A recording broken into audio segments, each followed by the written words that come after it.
आपके हम कुछ सवाल लेने की कोशिश करेंगे। 30 मिनट का वक्त हमने उसके लिए तय कर रखा है। इस तरह से ये 2 घंटे की बहस पूरी होगी। 2-3 बुनियादी बातें हैं जिनका हमें ध्यान रखना है। किसी भी किस्म की नारेबाजी में हमें शरीक नहीं होना है। ये हल्ला गुल्ला नहीं है, क्योंकि पूरी दुनिया देख रही है, तो एक नज़ीर कायम करनी है, एक उदाहरण लोगों के सामने रखना है कि पढ़े लिखे लोग इत्तेफाकी और नाइत्तेफाकी रखते हुए भी, एक दूसरे से सहमति और असहमति रखते हुए भी बात कह सकते हैं। यहाँ पर मेरे JNU के प्रोफेसर बैठे हैं, पुरुषोत्तम अग्रवाल जी, जिन्होंने हमें क्लास में सिखाया है कि सहमति का साहस और असहमति का विवेक, और इसका ठीक उलट भी, ये बड़ा ज़रूरी है। दूसरी बात, ये किसी एक धर्म के बारे में बहस नहीं है, ये बात सबको स्पष्ट होनी चाहिए। किसी धर्म को महान बताने या किसी धर्म को कमतर बताने की ये बहस नहीं है। तो यदि कोई इस उम्मीद से देख रहा है या यहाँ आया है, तो मैं आपको आश्वस्त करना चाहता हूं कि आपको नाउम्मीदी हाथ लगेगी। इस बहस में बहुत ज़्यादा धार्मिक प्रतीकों के इस्तेमाल को लेकर भी ये दोनों लोग जो अभी आपको गंभीर दिख रहे हैं, भले लोग हैं, कल शाम को चाय पर मिले थे, बहुत हंसी मजाक भी इनके बीच हुआ था, और गलबैयाँ डालते हुए एक तस्वीर भी हुई थी। ये इस बात का प्रमाण है कि इंटरनेट पर जो हल्ला मचा हुआ है उसके मुकाबले ये दोनों लोग बहुत ही अच्छे शांत ढंग से बहस के लिए राजी हो गए हैं। ट्विटर की बातें ट्विटर तक सीमित, एलन मस्क आजकल उसको एक्स कहते हैं। और अब इस बहस की शुरुआत मैं इन विद्वानों का, हालांकि इनको परिचय की जरूरत नहीं, पर हो सकता है, हमें पत्रकारिता में सिखाया जाता है कि नेवर अज्यूम, विज्ञान भी यही कहता है। मुफ्ती शमाइल नदवी साहब इस्लामिक विद्वान, शिक्षाविद हैं, कोलकाता के वाहियान फाउंडेशन के संस्थापक हैं, लखनऊ की प्रतिष्ठित दारुल उलूम नदवतुल उलमा से ग्रेजुएशन किया है, सोशल मीडिया और सार्वजनिक मंचों पर अध्यापन और बौद्धिक कामों में सक्रिय हैं, और इस समय इंटरनेशनल इस्लामिक यूनिवर्सिटी मलेशिया से PhD कर रहे हैं। अच्छी बात यह है कि पढ़ाई के साथ साथ ट्रैवल ब्लॉग भी बनाते हैं। पेट्रोनस टावर के सामने का ब्लॉग हमने देखा। हमारे साथ जावेद अख्तर साहब हैं। जावेद अख्तर साहब कवि हैं, शायर हैं, गद्य भी लिखते हैं, फिल्मों के लिए संवाद लिखे हैं, गीत लिखे हैं। इससे इतर ये वैज्ञानिक सोच को लेकर या अपने डिक्लेयर्ड एथिज्म को लेकर भी मुखर रहते हैं और अपने तहीं रैशनैलिटी की बात करते हैं। देवियों और सज्जनों, डज गॉड एग्जिस्ट? इस सवाल का जवाब सब अपने अपने तहीं खोजने की कोशिश कर रहे हैं। कोई इसको गॉड डैम पार्टिकल की खोज बताता है, कोई गॉड पार्टिकल की खोज बताता है, कोई हिग्स बोसान की खोज बताता है, कोई ये सवाल जवाब तलाशने की कोशिश करता है कि मास एग्जिस्टेंस में आखिर आया कैसे, हुआ क्या था, सृष्टि के पहले, समय के पहले क्या था, और कोई ये कहता है कि ये सारी खोजें जिस मस्तिष्क में हो रही हैं प्रकृति के क्रम में, वो कैसे विकसित हुआ। मैं उम्मीद करता हूँ कि हम आज इन बुनियादी सवालों के कुछ जवाब हासिल करने में कामयाब हों। मैं सबसे पहले मंच पर आमंत्रित कर रहा हूँ मुफ्ती शमाइल नदवी साहब को। आइए सर। जी,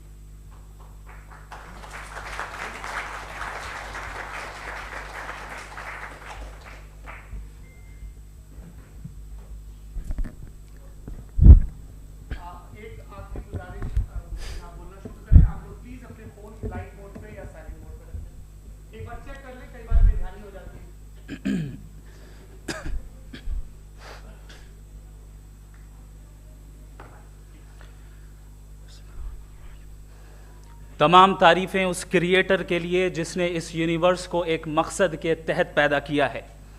रिस्पेक्टेड जनाब जावेद अख्तर साहब, मिस्टर सौरभ द्विवेदी और respected audience, thank you all for being here today. आज की डिबेट में चूंकि हम बात करने वाले हैं डज गॉड एग्जिस्ट के टॉपिक पर, तो ये एक ऐसा टॉपिक है जिसके मुताल्लिक कोई भी डिसीजन लेने के लिए अलग अलग स्टैंडर्ड्स हो सकते हैं। लिहाजा डिबेट के शुरू में ये ज़रूरी है कि हम ये जान लें कि आज के इस टॉपिक में कौन सा स्टैंडर्ड सही होगा और कौन सा गलत होगा। सबसे पहला स्टैंडर्ड जिसे मैं समझता हूं कि हमारे रिस्पेक्टेड जनाब जावेद अख्तर साहब बड़ी तेज़ी के साथ उसकी तरफ लपकेंगे, वो है साइंस। जबकि साइंस दर हकीकत खुदा के एग्जिस्टेंस को डायरेक्टली साबित करने या उसके एग्जिस्टेंस को डिनाई करने के लिए स्टैंडर्ड नहीं बन सकती। और उसकी वजह क्या है, ये मैं नहीं कह रहा, ये वो लोग कह रहे हैं जो साइंस के एक्सपर्ट्स हैं। नेशनल एकेडमी ऑफ साइंस कहती है science doesn't have the processes to prove और disprove the existence of God. Why? क्योंकि साइंस का ताल्लुक एम्पेरिकल एविडेंस से है और एम्पेरिकल एविडेंसेस का ताल्लुक हमारे नेचुरल और फिजिकल वर्ल्ड से है, जबकि गॉड नॉन फिजिकल और सुपर नेचुरल रियलिटी है। लिहाजा नॉन फिजिकल रियलिटी को आप उस टूल के साथ नहीं चेक कर सकते जिसका काम फिजिकल रियलिटी को तलाश करना है। लिहाजा आज इस डिबेट में गॉड की एग्जिस्टेंस को साबित करने या उसे डिनाई करने में साइंटिफिक एविडेंस को एक्सेप्ट नहीं किया जाएगा। दूसरा स्टैंडर्ड हो सकता है रेविलेशन, कि रेविलेशन के जरिए हम यह साबित करें कि गॉड एग्जिस्ट करता है या नहीं, लेकिन यह स्टैंडर्ड भी आज इररेलेवेंट है। क्यों? क्योंकि रेविलेशन मेरे नजदीक सोर्स ऑफ नॉलेज है, वैलिड सोर्स ऑफ नॉलेज है, लेकिन हमारे जावेद अख्तर साहब के नजदीक ये वैलिड सोर्स ऑफ नॉलेज नहीं है। लिहाजा आज की डिबेट में मैं एक भी एविडेंस किसी भी मजहबी स्क्रिप्चर से नहीं दूंगा ताकि जावेद अख्तर साहब के लिए वो अनएक्सेप्टेबल ना हो। तीसरा जो मेयार हो सकता है वो है ऑब्जर्वेशन, कि भाई कोई कहे कि हमें खुदा दिखाओ, अगर है तो दिखाओ, या ये कि खुदा के एग्जिस्टेंस पर एम्पेरिकल एविडेंस दो, तो ये है दर हकीकत गलत टूल का इस्तेमाल करना। ये ऐसा ही है कि जावेद साहब मुझसे ये मुतालबा करें कि मुफ्ती साहब आप मेटल डिटेक्टर के जरिए प्लास्टिक डिटेक्ट करके दिखाएं। अब चूंकि प्लास्टिक डिटेक्ट नहीं हो पा रही है लिहाजा plastic does not exist. No, you are using the wrong tool. इस टूल से प्लास्टिक को डिटेक्ट नहीं किया जाता। लिहाजा मैं समझता हूं कि गॉड के एग्जिस्टेंस पर एम्पेरिकल एविडेंस का मुतालबा करना एक बचकाना मुतालबा है, और हमारे रिस्पेक्टेड जनाब जावेद अख्तर साहब इस स्टेज से अब बहुत आगे निकल चुके हैं। अब बचता है एक ही स्टैंडर्ड, और वो स्टैंडर्ड है अक्ल, लॉजिक, रीजनिंग। और यही वो स्टैंडर्ड है जिसके तहत गॉड की एग्जिस्टेंस को साबित किया जाएगा या गॉड की एग्जिस्टेंस को डिनाई किया जाएगा। लेकिन चूंकि ये बहुत इंपॉर्टेंट और सेंसिटिव टॉपिक है, इसलिए लॉजिकल आर्ग्यूमेंट भी ऐसा होना चाहिए जो डेफिनेटिव हो, इनडेफिनेटिव ना हो, जो 2 और 2 4 की तरह बिल्कुल वाजे हो, जिसे लॉजिकली रिजेक्ट करना पॉसिबल नहीं हो। फॉर एग्जाम्पल हम कहें हमारे रिस्पेक्टेड मिस्टर सौरभ साहब, ये एक इंसान है और तमाम इंसान कॉन्शियस बीइंग है, लिहाजा नतीजा क्या निकला, हमारे सौरभ साहब भी कॉन्शियस बीइंग है। क्या ये इनडेफिनेट आर्ग्यूमेंट है या डेफिनेट आर्ग्यूमेंट है? ये डेफिनेट आर्ग्यूमेंट है।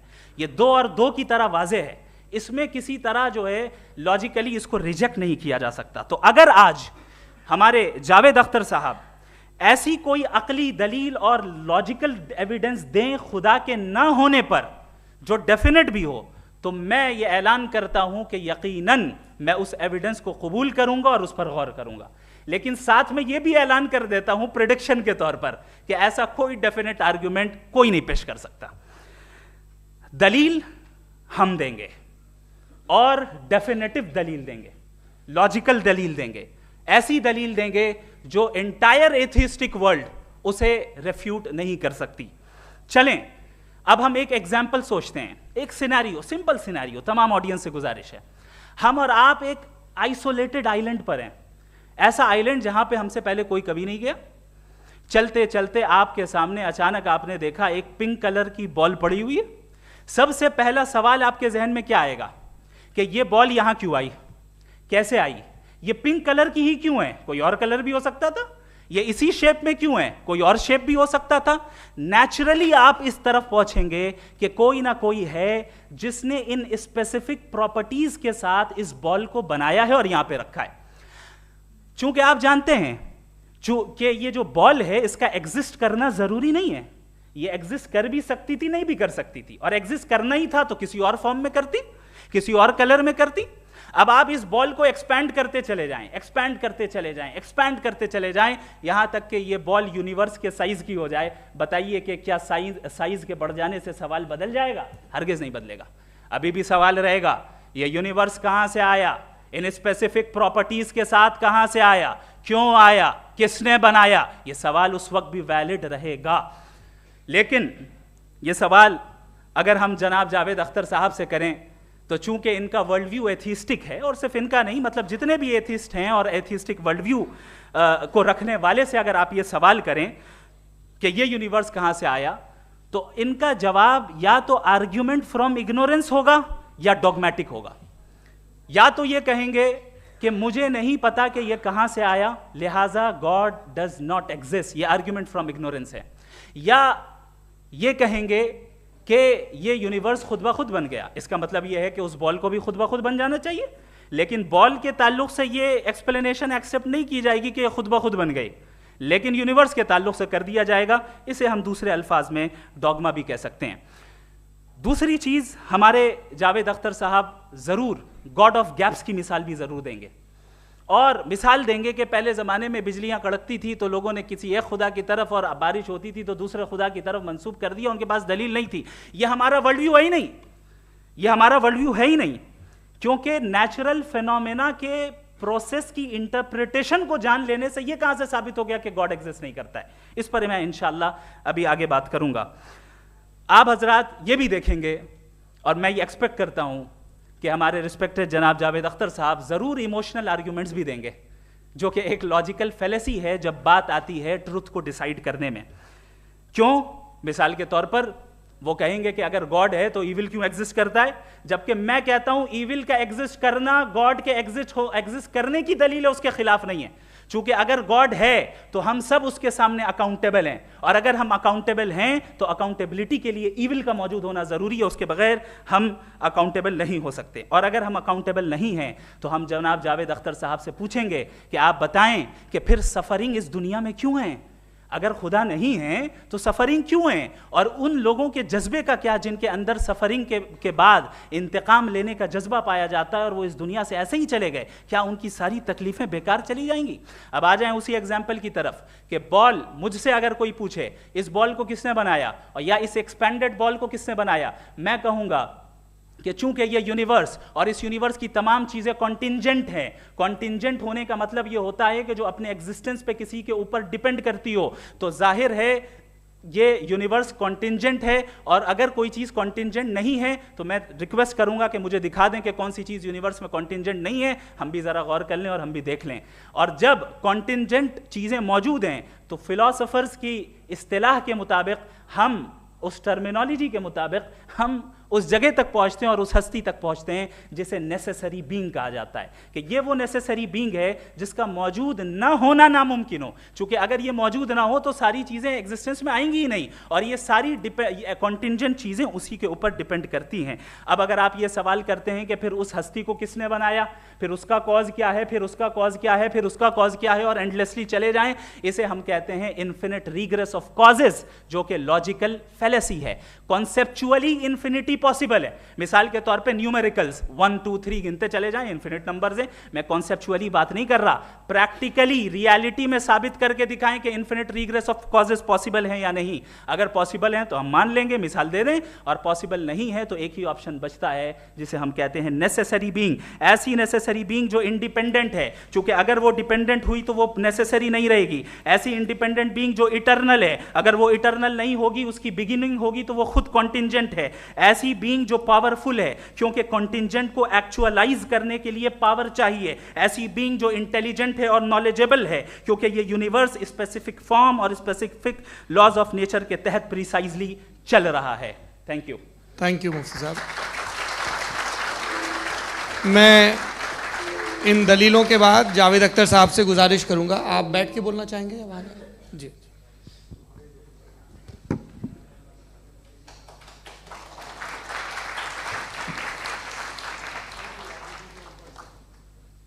पहले तो मैं मुफ्ती साहब को एक अच्छी खबर देना चाहूँगा कि मेरी नॉलेज साइंस के बारे में बड़ी मामूली है, तो आप फिक्र ना करें उसकी, लेकिन कुछ कॉमन सेंस है मुझ में। देखिए, ये खुदा का तस्वुर कोई नया तस्वुर नहीं है, ये सदियों से रहा है। ये कुछ रिलीजन 3000 साल पुराने होंगे, 4000 साल पुराने होंगे, लेकिन इंसान कोई 10,000 12,000 साल से एग्जिस्ट करता है होमोसेपियन की शक्ल में, और हमेशा कुछ ना कुछ मज़हब रहे। ये मज़हब जाहिलों के नहीं थे, ये मज़हब एक ऐसी ग्रीक सोसाइटी के थे जहाँ बड़े बड़े फिलोसफर्स पैदा हुए। ये मज़हब इजिप्शियंस के थे जिन्होंने पिरामिड्स बनाए थे। ये रोमन्स के थे कि जिनका आर्किटेक्चर और सेनेट यानी पहली बुनियाद डेमोक्रेसी की, लिमिटेड थी मगर डेमोक्रेसी थी, ये उन लोगों ने किए थे। तो इनका जो जुपिटर था, रा था, ज़्यूस था, उन्हें उस पर इतना ही एतमाद था जितना आज किसी मजहबी आदमी को अपने खुदा पे होगा। क्रिश्चियनिटी आने से पहले यूरोप में एक मज़हब था जर्मेनिक रिलीजन। उसका एक खुदा था, उसकी एक बीवी थी, उसके 2 बेटे थे, एक बेटी थी। फिर जर्मनी में जब यूरोप में क्रिश्चियनिटी आई तो वो खुदा, उसकी बीवी और पूरे ख़ानदान चला गया। तो हमने अगर हम हिस्ट्री देखें तो खुदा जो हैं वो ज़्यादातर फ़नी है, वो हमेशा रहे नहीं। और वो जो लोग इन्हें मानते थे उनको आप कहें वो तो जाहिल थे, उन्हें तो कुछ पता ही नहीं था, ऐसा नहीं है। वो अपने वक्त में बड़े काबिल लोग थे और अपने वक्त में उन्होंने बड़े बड़े काम किए हैं, फिलोसफर्स थे, साइंटिस्ट थे। लेकिन उनका मज़हब कहाँ गया, उनके खुदा कहाँ गए? आज जो खुदा हैं दुनिया में लोग उन्हें मानते हैं। आपको क्या मालूम कि कितने बरसों के बाद क्या होने वाला है? हम यूरोप में देखते हैं तो चर्च खाली हैं। तो वक्त के साथ चीज़ें बदलती हैं। जहाँ तक इसका ताल्लुक़ है मज़हबों का, हर मज़हब आपसे एक चीज़ मांगता है, फेथ। ये फेथ क्या चीज़ होती है? What is the difference between faith and belief? ये तो बहुत ही अहमखाना बात होगी कि कोई आदमी कहे साहब अगर खुदा है तो मुझे दिखाइए। ये तो जाहिलाना बात हुई। मैंने तो नॉर्थ पोल नहीं देखा है मगर मैं मानता हूँ कि नॉर्थ पोल है। मैं क्यों मानता हूँ? इसलिए कि अगर ये दुनिया राउंड है तो उसका कोई टॉप होगा।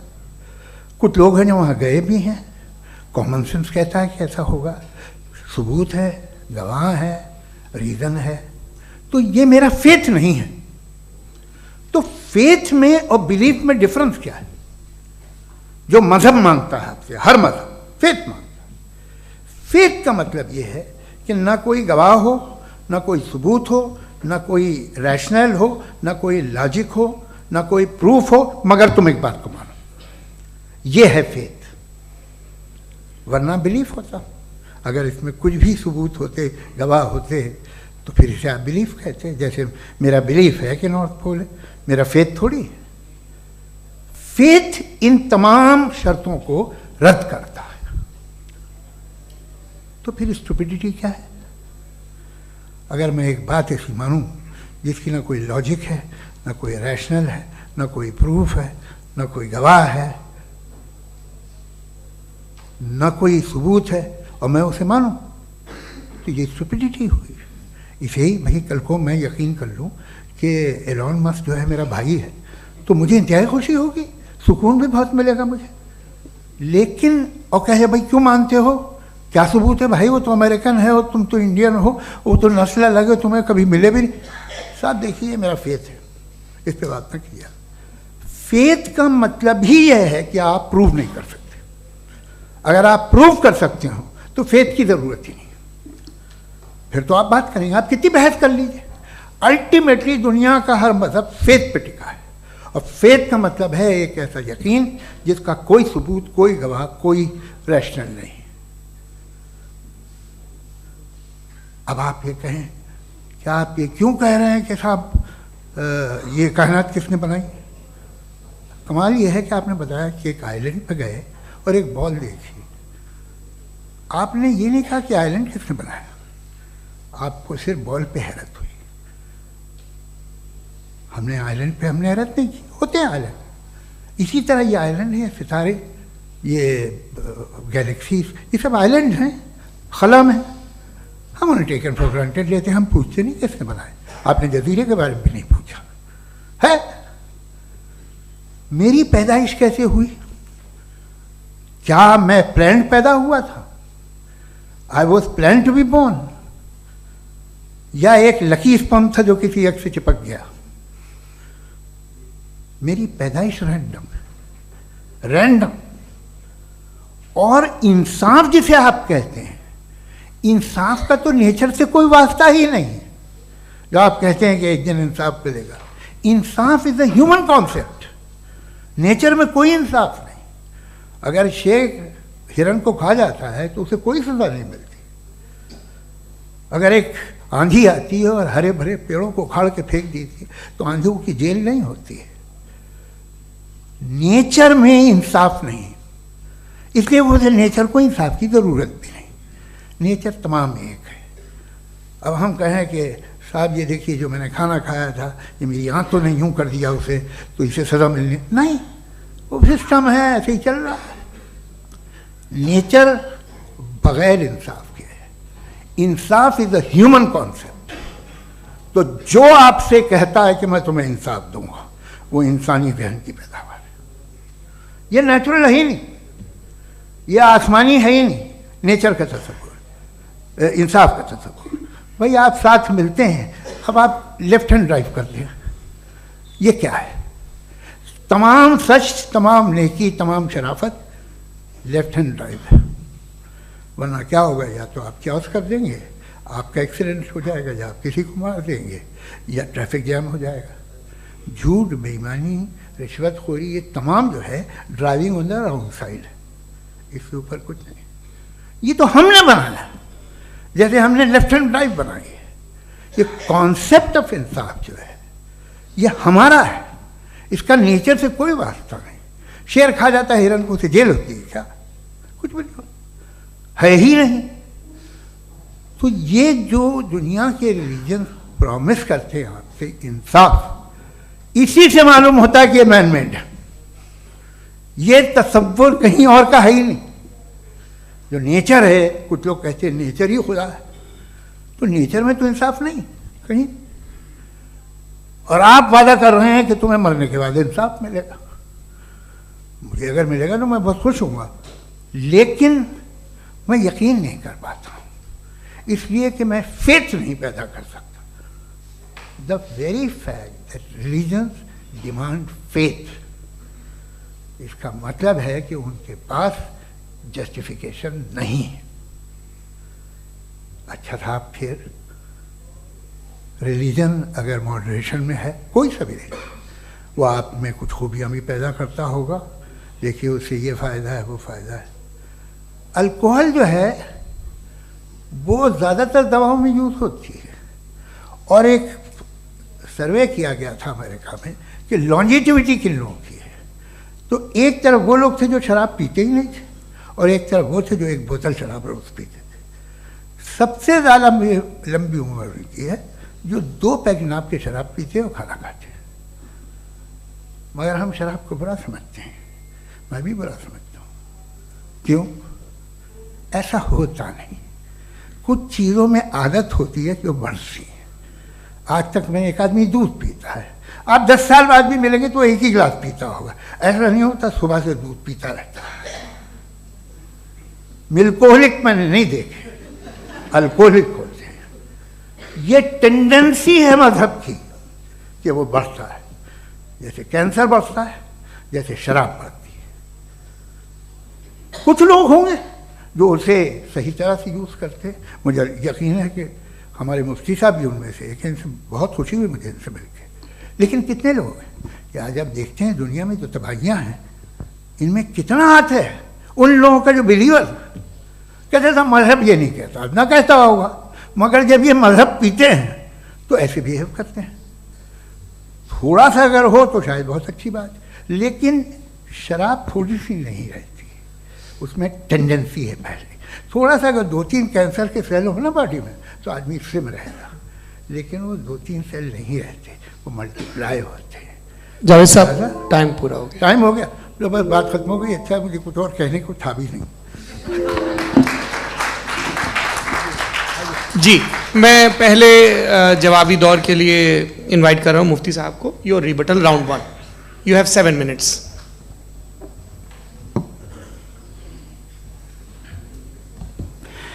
Thank you very much Javed साहब। आपकी बात को सुनकर बड़े महजूज हुए हम लोग। महजूज, do you understand? We enjoyed. Okay, अब थोड़ा सा लॉजिकली उसको हम लोग देखते हैं। दरअसल हम लोगों ने कल गुजारिश की थी मुफ्ती साहब से भी, जावेद साहब से भी, कि हिंदुस्तानी ज़बान आम फहम सबको समझ में आ जाए और जहाँ कहीं आप मुश्किल शब्द इस्तेमाल करें वहाँ बताते भी चलें। Thank you. तो सबसे पहले हमारे रिस्पेक्टेड जावेद साहब ने हवाला दिया कि खुदा फ़ानी है, कितने मजहब आगे चले गए, किसी ने जुपिटर को खुदा माना, किसी ने किसी को माना। मैं कहता हूँ जिसने कॉन्टिंजेंट चीज़ को खुदा माना, गलत माना, वो खुदा ही नहीं, वो खुदा ही नहीं है। हम तो नेसेसरी बीइंग को साबित करने बैठे हैं, वो नेसेसरी कॉज जो इटरनल है, जो अबदी भी है और अजली भी है, हम किसी और को साबित करने नहीं बैठे। दूसरी चीज उन्होंने कहा कि फेथ एंड बिलीफ, ये एक ऐसी डेफिनेशन है फेथ की जो इन्होंने पहली मर्तबा पेश की है, या माफ कीजिएगा इन्होंने पहली मर्तबा पेश नहीं की है, रिचर्ड डॉकिंस ने पहली मर्तबा पेश की है। मुझे मालूम है ये सोर्स कहां से है। एपिस्टेमोलॉजिकली फेथ और बिलीफ का फर्क आप इस तरह नहीं कर सकते सर। फेथ सही भी होता है, गलत भी होता है, बिलीफ सही भी होता है, गलत भी होता है। जो लॉजिक, रीजन और एविडेंस से बैक्ड होगा वो फेथ सही होगा। और आप जिस फेथ की बात कर रहे हैं कि इलॉजिकल है और उसके पीछे नहीं है, तो we are on the same page. हम नहीं मानते उस फेथ को, जो फेथ ऐसा हो जिसके पीछे कोई लॉजिक ना हो, एविडेंस ना हो, हम नहीं मानते। हम तो उस फेथ के कायल हैं जिसके पीछे लॉजिक हो और एविडेंस हो। तो बिलीफ सही भी होता है, गलत भी होता है, फेथ भी सही होता है और गलत भी होता है। तो आज फेथ और बिलीफ के डिफरेंस पे बात नहीं हो रही है। आज आप चाहे फेथ एक्सेप्ट कर लें या बिलीफ एक्सेप्ट कर लें, आज ये बात होगी कि ट्रूथ क्या है, चाहे ट्रू बिलीफ सही है या ट्रू फेथ सही है, और फॉल्स फेथ क्या है और फॉल्स बिलीफ क्या है, बात इस पे हो रही। दूसरी चीज इन्होंने पूछा, स्टुपिडिटी फिर क्या है? अगर फेथ रिलीजन स्टुपिडिटी नहीं है तो और क्या है? चूंकि फेथ का मुतालबा करते हैं तो स्टुपिडिटी क्या है? मैं कहता हूं स्टुपिडिटी एथिज्म है। उसकी वजह यह है कि आप एक सड़क पे जा रहे हो और आप किसी गार्डन में जाएं और देखें वहां लिखा है फूलों के साथ I love Javed Akhtar, and I really do, I love you sir. So जब आप वहां पर पहुंचे तो वहां पहुंचकर अब ये बताएं, क्या आप ये कहेंगे wow what a natural selection? ये क्या नेचुरल सिलेक्शन है? नहीं, ये प्रिसाइजली डिजाइंड है, इसके पीछे डिजाइनर है। लिहाजा अगर कोई एक ऐसी कॉमन सेंस की बात को कबूल नहीं कर रहा है कि यूनिवर्स जो इतने प्रिसाइजली काम कर रहा है, हम कह दें कि खुद ब खुद बन गई, मैं समझता हूं इससे बड़ी स्टुपिडिटी और कुछ नहीं है। ये रैशनल चीज है। फिर हमारे सर ने कहा कि आपने बॉल पे फोकस किया, आइलैंड पे फोकस नहीं किया। अरे आइलैंड को किसने बनाया यही समझाने के लिए तो बॉल की मिसाल दे रहा हूं। और बॉल भी कॉन्टिंजेंट है, आइलैंड भी कॉन्टिंजेंट है, दोनों नेसेसरी बीइंग का मुतालबा करते हैं।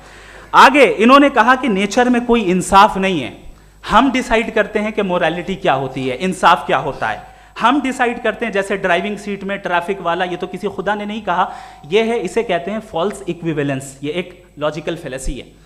आपने जो है मिसाल दी ड्राइविंग की और ट्रैफिक की, ये सब्जेक्टिव मोरालिटी है। आप सब्जेक्टिव मोरालिटी को मिसाल बनाकर ऑब्जेक्टिव मोरालिटी के ऊपर नहीं थोप सकते। इंसाफ की ऑब्जेक्टिव मोरालिटी। अगर आप ये कहते हैं कि नेचर में इंसाफ नहीं है, तो इंसाफ का न होना ये नेचुरल हुआ, तो फिर नेचर को नेचर रहने दे, क्यों हम इतना स्ट्राइव कर रहे हैं दुनिया में इंसाफ लाने के लिए? ये तो इलॉजिकल बात है, इरैशनल बात है। इसलिए बहुत सी चीजें ऐसी हैं जो ऑब्जेक्टिवली जो है इविल या गुड हैं, और बहुत सी चीजें ऐसी हैं जो सब्जेक्टिवली हैं। सब्जेक्टिवली जो मोरल होता है या इमोरल होता है, उसको हम सोशल कंसेंसस से या पर्सनल प्रेफरेंस से डिसाइड करते हैं। लेकिन जो ऑब्जेक्टिव मोरालिटी है, जिसमें इंसाफ आया, जो इन्होंने बार बार रिपीट किया, ये ऑब्जेक्टिव है, सब्जेक्टिव नहीं है। अगर आप कहते हैं ये सब्जेक्टिव है, तो मेरा सवाल आपसे ये है, क्या सोशल कंसेंसस के जरिए अगर जुल्म को सही करार दे दिया जाएगा तो आप जुल्म को जस्टिफाई करेंगे? दूसरी चीज इन्होंने ये कहा कि 2 पैक शराब पी लें तो वो उतने पे नहीं रहता, बढ़ जाता है। यही मामला मजहब के साथ है। 2 पैक आप पी लें, बढ़ेगा। तो ये एक ऐसी मिसाल है, इसको कहीं भी फिट कर लें कि आप एथिज्म पे जब फिट करें, जब आप 2 पैक एथिज्म का लेंगे ना, तो वो बढ़ बढ़ के नॉर्थ कोरिया बनेगा। Thank you.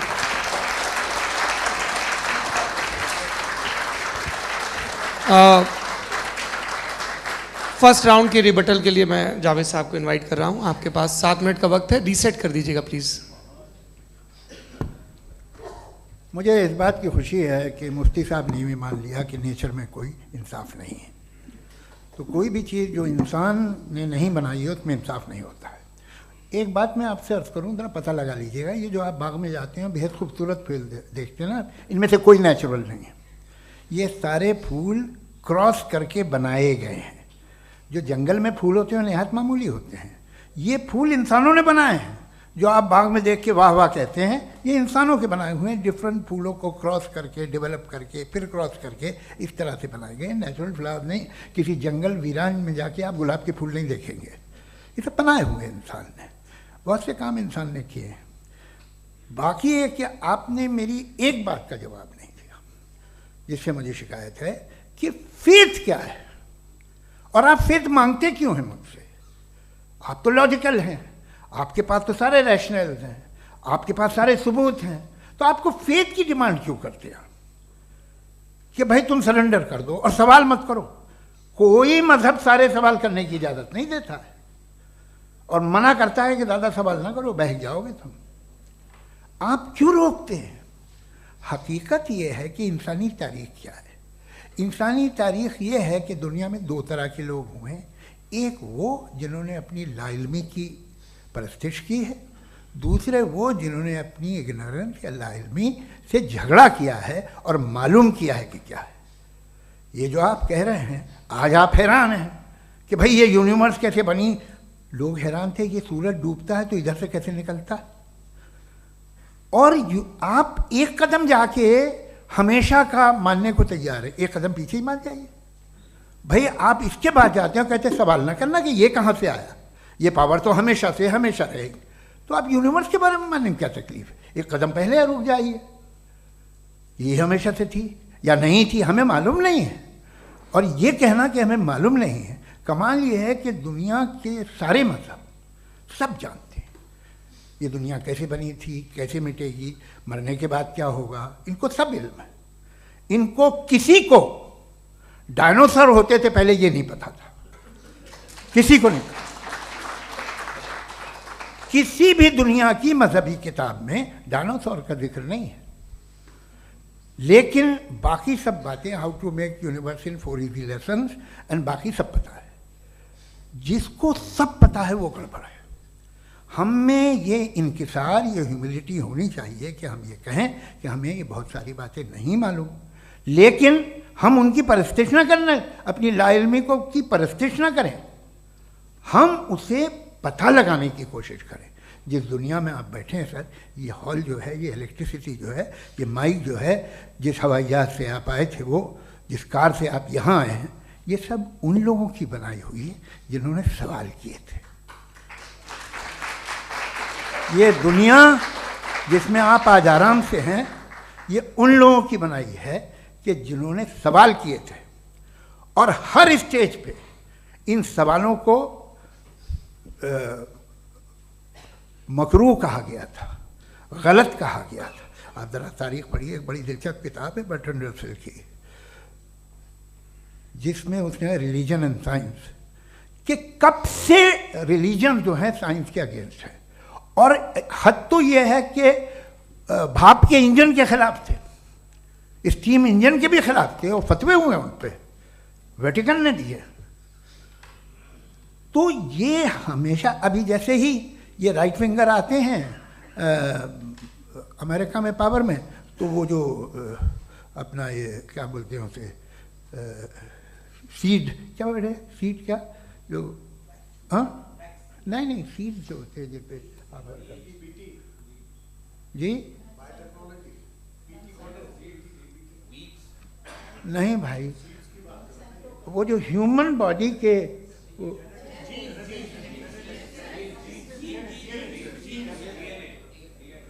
उस पर रिसर्च बंद हो जाती है, रिपब्लिकन नहीं करने देते। अरे भाई इतना डर क्या है तुम्हें?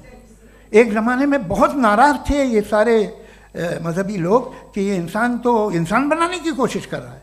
आपको क्या तकलीफ भाई, बना ले तो बना लेने दो, ये खौफ क्या है? और ये सब आज जो आप कह रहे हैं नामुमकिन है, ये कैसे हुआ? मुझे एक किस्सा याद आता है। जब मैं 6ठी क्लास में था तो मैं मैथमेटिक्स में बहुत वीक था, तो एक टीचर रख दिया गया, उसने 1 2 3 4 5 6 7 तो सिखा दिया मुझे। वो दिन मैं भूल नहीं सकता हूँ मुफ्ती साहब, जिस दिन उसने ये बताया कि 1/2 क्या होता है और 3/4 क्या होता है। मुझे ऐसा लगा कि मेरा सर बीच से फट जाएगा।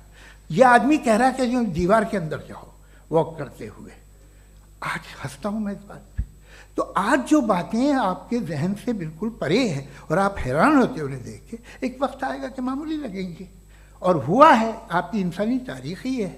इतनी जल्दी सारे फैसले आप मत कर लीजिए, थोड़ा ये ह्यूमिलिटी रखिए कि भाई ये हमें नहीं मालूम। ये कहने में क्या है, ये यूनिवर्स कहाँ तक फैली, ये कब से है और कब तक रहेगी, हमें नहीं मालूम। आपने फैसला कर लिया कब बनी। ये आपके हिसाब से कोई 14 बिलियन ईयर बनी जो समझा जाता है। उससे पहले हजारों करोड़ों अरबों साल तक खुदा बैठा क्या कर रहा था?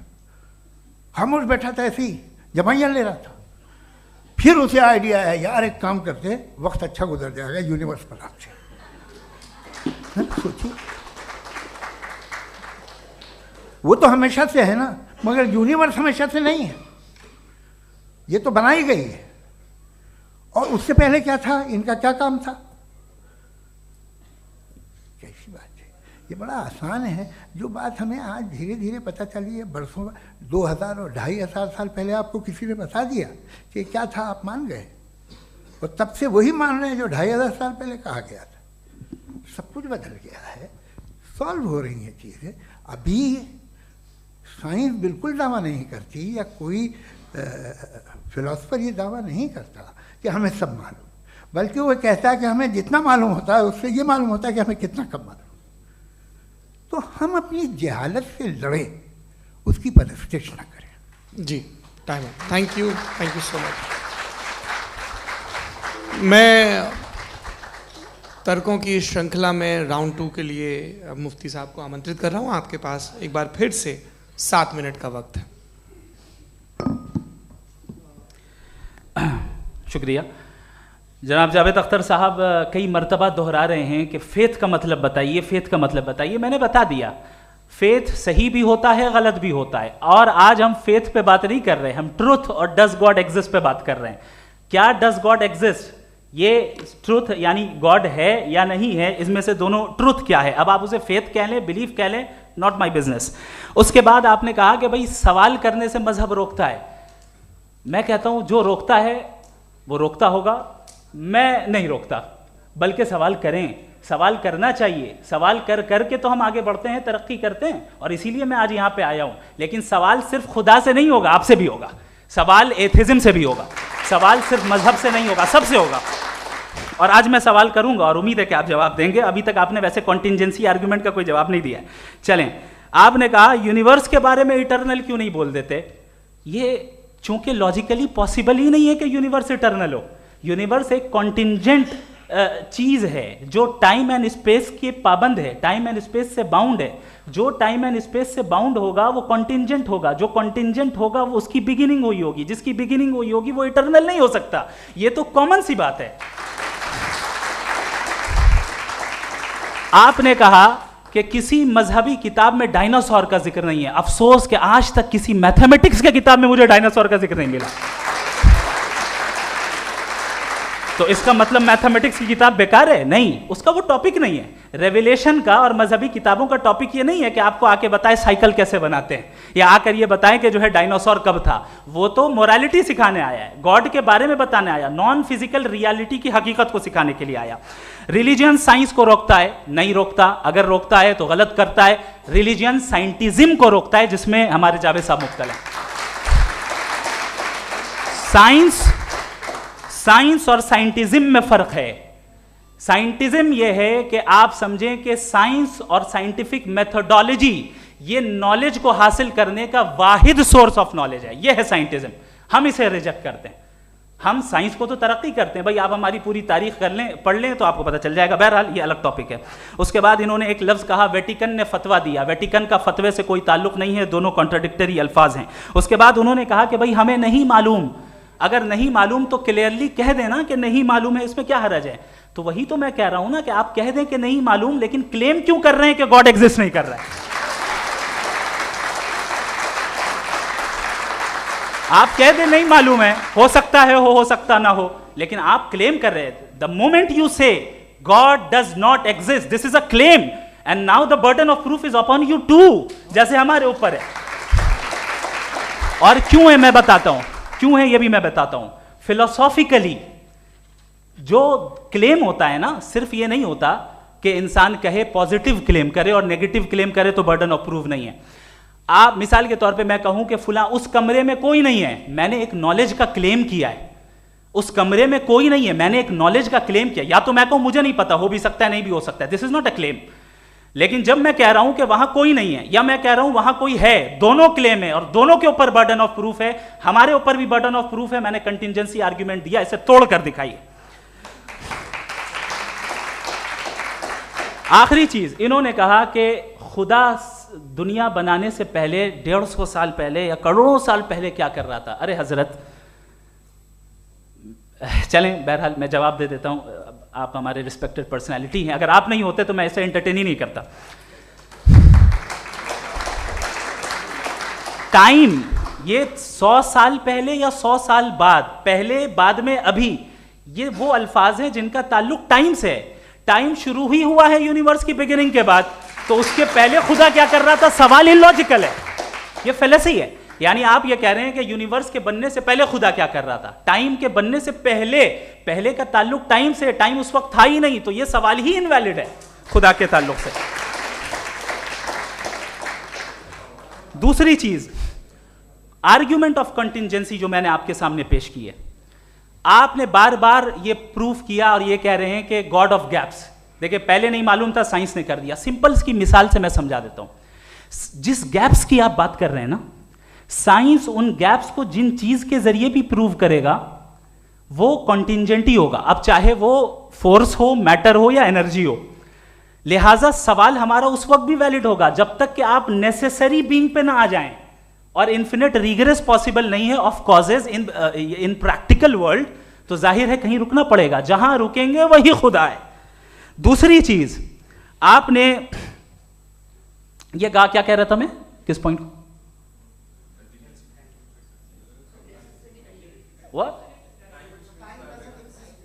Oh no, after that, just now. हाँ, जहां रुकेंगे वही खुदा है। बहरहाल, तो टाइम का जिक्र हो गया, गॉड ऑफ गैप, सॉरी, या इसकी एक मिसाल आप ले लें।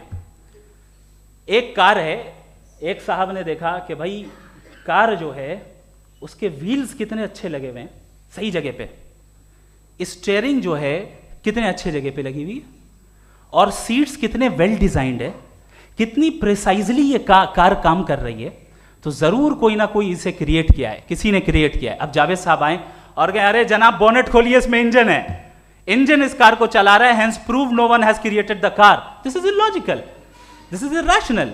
आपने इंजन के जरिए उस गैप को तो साबित किया, लेकिन क्या उससे कार की जो क्रिएशन है और उसका जो क्रिएटर है ये इम्पॉसिबल हो जाए, ऐसा पॉसिबल है? उसका सवाल खत्म हो जाए, ऐसा पॉसिबल है? नहीं। आपने गैप्स को फिल करके, कॉन्टिंजेंट चीजों से गैप्स को फिल करके हमारे ऑब्जर्वेशन को और ब्रॉड कर दिया। अब हमें और पता चल गया कि ये जो कार है इसका सिस्टम कितना ज्यादा कॉम्प्लेक्स है। पहले कम समझते थे, अब कॉम्प्लेक्सिटी और ज्यादा वाजे हो गई। अब हमें समझ में आ रहा है कि हमारी सर्टेनिटी और बढ़ गई कि जरूर इस कार को किसी ना किसी ने बनाया। यही मामला यूनिवर्स का है। साइंस हमेशा फिजिकल वर्ल्ड की चीजों को ही फिल करती जाएगी और फिजिकल चीजों से ही करती जाएगी, चूंकि एम्पेरिकल एविडेंस का ताल्लुक फिजिकल वर्ल्ड से है।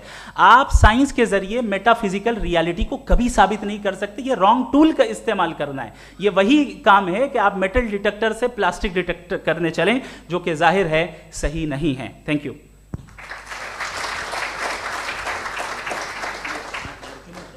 जी, ये आर्ग्यूमेंट का राउंड 2 है। हाँ। 7 मिनट है। पहले तो मैं आपसे अर्ज करूं कि आपने कहा कि जब कायनात ही नहीं थी तो वक्त भी नहीं था, कुछ भी नहीं था। कैसे नहीं था? खुदा था। एक एग्जिस्टेंस तो था ना खुदा का। तो जब खुदा था तो वक्त भी होगा। ऐसा नहीं है कि कुछ भी नहीं था, खुदा था। अच्छा, बाकी एक आपने कहा साहब आप साबित कीजिए, आपके पास भी लॉजिक है या मेरे पास भी लॉजिक है। आप मेरा जिम्मेदारी नहीं है साबित करना कि खुदा है। बर्टन रसल ने बड़ी अच्छी बात कही। बर्टन रसल ने बड़ी अच्छी बात कही। मैं आपसे अगर ये दावा करूं कि एक चाय की केतली मरीख के चारों तरफ घूम रही है, मार्स के चारों तरफ, तो यह आपका काम नहीं है कि आप साबित करें कि कोई चाय की केतली नहीं है। ये मेरा काम है, मैंने दावा किया है। ये दावा तो मजहबी लोग करते हैं कि खुदा है, मैं क्यों साबित करूं कि नहीं है? जब तक आप मुझे कन्विंस नहीं कर देंगे मैं नहीं मानूंगा। आपकी जिम्मेदारी है, मेरी जिम्मेदारी नहीं है। दोयम ये कि ये जो आप कह रहे हैं, जो गैप्स हैं, ये गैप जब जब किसी मजहब को चैलेंज करते हैं, जब ऐसा कोई बात आती है तो हंगामा हो जाता है कि जब वो चैलेंज करें किसी फेथ को। ये तमाम साइंस जो है इसे मुख्तलिफ जगहों पे मुख्तलिफ वक्तों में मज़हब ने रोकने की कोशिश की है। ये किताब है religion and science Bertrand Russell की, पढ़िएगा, अच्छी लगेगी आपको। तारीख़ ही है साइंस, मज़हब की साइंस से उसका यही रिश्ता है। अच्छा, अब ये हम सोचें कि बहरहाल ये वजूद जो है मज़हब और ये बिलीव इन गॉड इंसान को बेहतर बना देता है, तो एक काम कीजिए, हिंदुस्तान वर्ल्ड का नक्शा लीजिए और मार्क कीजिए कि रिलीजन कहाँ कहाँ ज़्यादा है, कहाँ कहाँ, चाहे वो लैटिन अमेरिका हो या मिडल ईस्ट हो या फार ईस्ट हो या हिंदुस्तान के वो इलाके जहाँ मजहबियत ज़्यादा है। रख दीजिए नक्शा अलग। अब दूसरा नक्शा कि कहाँ कहाँ नाइंसाफ़ी, रिप्रेशन, औरतों के हुकूक की पामाली, जुल्म, डिक्टेटरशिप कहाँ है, नक्शा एक ही होगा। तो आप मुझे बताएं कि जो इसका तरकीब इस्तेमाल क्या है, खुदा का तरकीब इस्तेमाल तो बताइए। आप छोटी सी दवा सड़क पे बेचते हैं उसकी भी तरकीब इस्तेमाल बताते हैं। इसके इस्तेमाल से तो फ़ायदा ही नहीं हुआ किसी को। जो सारे के सारे ख़राब मुल्क हैं, ख़राब समाज है, वो सारे जुल्म खुदा के नाम पे करते हैं। वो गलत करते हैं, सही करते हैं, मुझे क्या लेना देना उससे। इस्तेमाल से मालूम होता ना।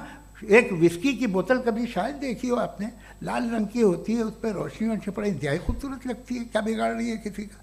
उसका इस्तेमाल गलत है, इसलिए आप उसे नापसंद करते हैं। इसका इस्तेमाल गलत है, इस तसव्वुर का इस्तेमाल ही गलत है और हमेशा से गलत हुआ है। आप देख लीजिए, इंसानी तारीख देख लीजिए, आज देख लीजिए, हिंदुस्तान देखिए, दुनिया देख लीजिए, क्या हो रहा है। इसे कैसे इस्तेमाल कर रहे हैं फेथ वाले लोग? क्या फेयर हैं, जस्ट हैं, जो अपने खुदाओं पे यकीन रखते हैं? वो किस तरह के लोग हैं? वो लोगों को इंसाफ देते हैं, वो बेहतर इंसान बने। तो इस दवा का फ़ायदा क्या है? चलो बहुत फ़ायदा हो रहा तो मैं इस्तेमाल कर लूँगा, मुझे तो इस दवा का कोई फ़ायदा दिखता ही नहीं। मुझे तो ऐसा लगता, मैं एक और बात बताऊँ, अगर कोई आदमी मजहबी है और अच्छा आदमी है तो मैं उसकी बहुत इज्जत करता हूँ, इसलिए कि मेरा ख्याल है मजहबी आदमी का अच्छा होना मुझसे अच्छा होने से ज़्यादा मुश्किल है। भाई हर चीज़ की एक लिमिट है। आप इतना भाग सकते हैं, इतना नहीं भाग सकते, इतना वज़न उठा सकते, इतना नहीं उठा सकते, इतना दूर देख सकते हैं, इतना दूर नहीं देख सकते। उसी तरह कॉमन सेंस कहता है कि आप में नेकी का भी एक कोटा होगा। अब आप अगर सुबह जाते हैं अपनी इबादत गाह और इबादत करते हैं तो बाहर निकलते हैं तो आप तो यही महसूस करते हैं कि आपने एक बहुत अच्छा काम किया, आपकी नेकी का एक बहुत बड़ा कोटा खर्च हो गया जिससे किसी का कोई फ़ायदा नहीं। मैं तो नहीं जाता हूँ तो मुझे तो किसी को खाना खिलाना पड़ेगा, किसी बेवा की मदद करनी पड़ेगी। मैं अपना कोटा कैसे कंज्यूम करूँ? आप अपना कोटा, सारे मजहबी लोग इंतहाई यूजलेस कामों में यूज़ करते हैं। उसके बाद भी अगर आप में बच्ची है थोड़ी सी शराफत, तो भाई वाह, क्या बात है।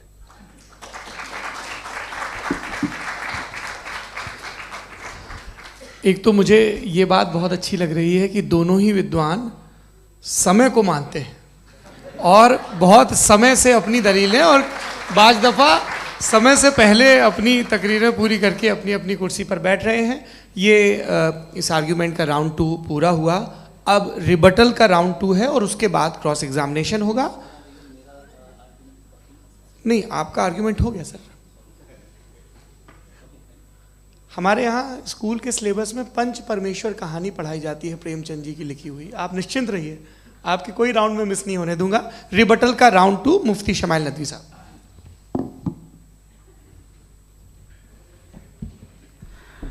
असल में जो हकीकी प्रॉब्लम है, असल प्रॉब्लम है, वो ये है कि जावेद साहब के पास कॉन्सेप्ट ऑफ गॉड क्लियर नहीं है। इन्होंने कहा कि कायनात से पहले खुदा तो था, तब भी तो टाइम होगा।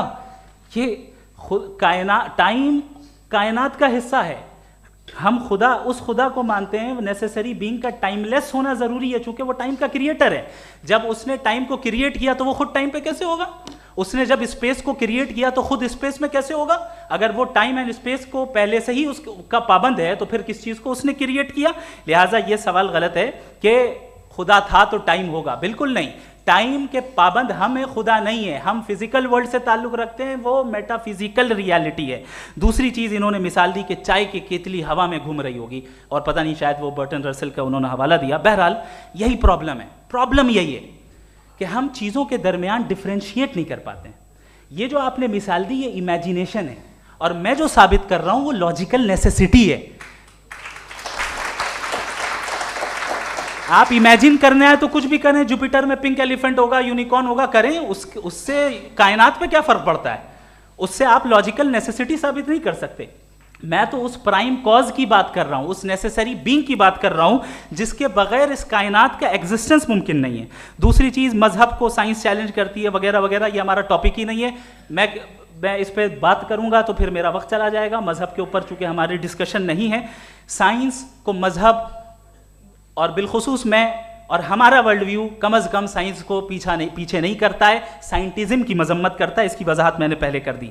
दूसरी चीज इन्होंने कहा वर्ल्ड का नक्शा लीजिए, वर्ल्ड मैप लीजिए, दो अलग अलग जगह की। हजरत मैंने ये होमवर्क किया था, और मैंने मिडिल ईस्ट का एक नक्शा लिया और यूरोप का एक नक्शा लिया, ये मजहबी इलाका और ये लिबरल और एथीस्ट इलाका।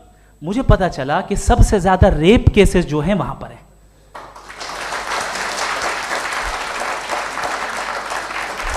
मुझे ये पता चला यूएन की रिपोर्ट के मुताबिक, मैं ये अपने घर से नहीं लेके आ रहा, कि जो वर्किंग वुमेन है यूरोपियन कंट्रीज में, उसमें 81% वुमेन सेक्सुअल हैरेसमेंट का वर्क में शुमार हो रही है। ये मिडिल ईस्ट में नहीं हो रहा है, वो मजहबी लोग हैं इसलिए नहीं हो रहा है।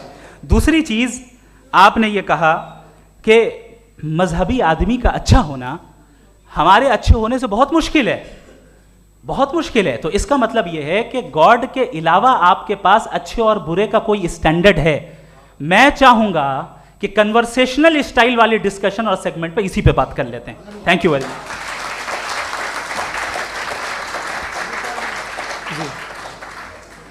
ये रिबटल का राउंड 2 है। आपके पास 5 मिनट का वक्त है, और इसके बाद क्रॉस एग्जामिनेशन शुरू करेंगे। आप चाहें तो जो इन्होंने सवाल पूछे उनके जवाब आप रिबटल में भी दे सकते हैं। जी जी, देखिए पहले तो ये बात कि ये मिसाल गलत नहीं है, गलत है।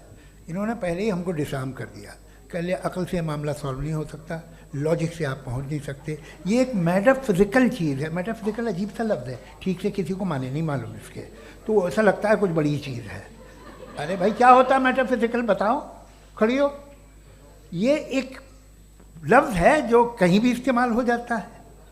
जब आप एक बात कर रहे हैं और आप मुझसे बहस कर रहे हैं तो मुझे मेटाफिजिकल मत बताइए, आप लॉजिकली मुझे प्रूफ किए। और अगर लॉजिकली आप नहीं बात करते साहब ये मेटाफिजिकल है, तो फिर हम आप बात क्या कर रहे हैं? मेरा आपका किस ज़बान में कॉन्वर्सेशन होगा? और ये कहना कि वक्त पहले नहीं था, तो फिर क्यों कहते हैं ये हमेशा से और हमेशा रहेगा? हमेशा वक्त है, तो आप कैसे कहते हैं वो हमेशा से है और हमेशा रहेगा? हमेशा का मतलब है कोई वक्त, अगर वक्त ही नहीं है तो हमेशा कैसे? बाहर वो रहेगा। अब मैं ये देखता हूँ, आपने कहा ना कि वहाँ रेप ज़्यादा होते हैं, तो हम एक बात देखते हैं कि ये दुनिया जिस पे वो कादर मुतलक है, जिसकी मर्ज़ी के बगैर पत्ता भी नहीं हिलता, ओमनीपोटेंट है, ये दुनिया चल कैसे रही है? और इस दुनिया का हाल क्या है? 45,000 बच्चे जो 10 साल की उम्र से कम थे वो गाजा में मरे। भूख से काला हांडी में बच्चे मरते हैं और डिप्थेरिया से मरते हैं।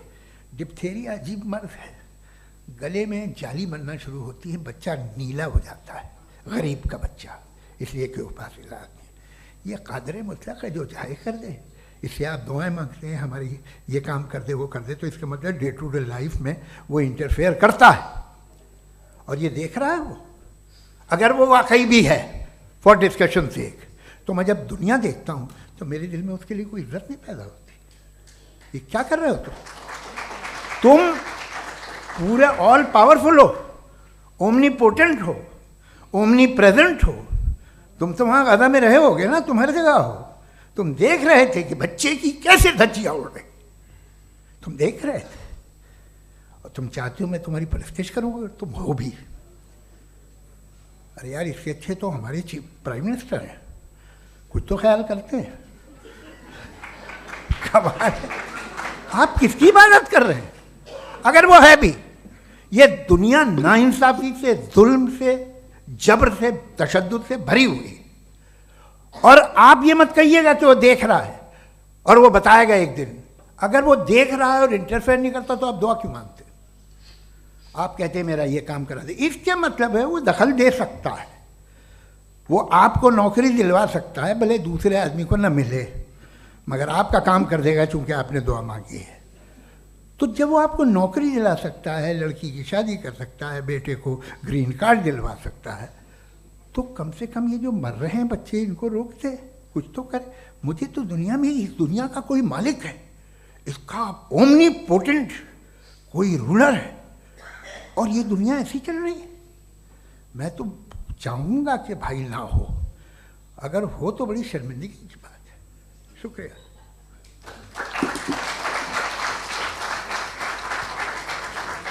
देवियों और सज्जनों, इस बहस के 2 राउंड और 2 रिबटल पूरे हो चुके हैं।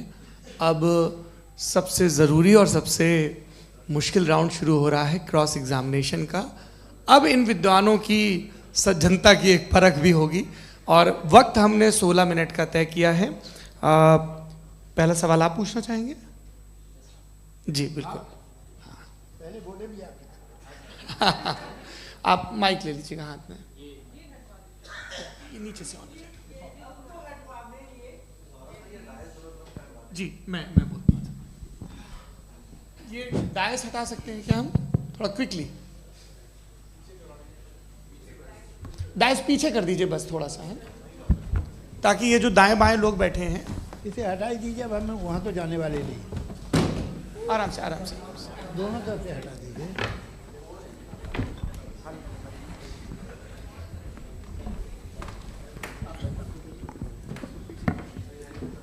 इस बीच आप लोग भी अपने अपने सवाल तैयार कर लें। ये ध्यान रखेंगे कि मैं यहाँ से सवाल लूँगा, आप लोगों को अपना हाथ ऊपर करना है, अपना नाम बताना है और अधिकतम 3 वाक्यों में अपना सवाल पूरा करना है। कई लोग सवाल की जगह भाषण देने लगते हैं, उससे आज बचना है।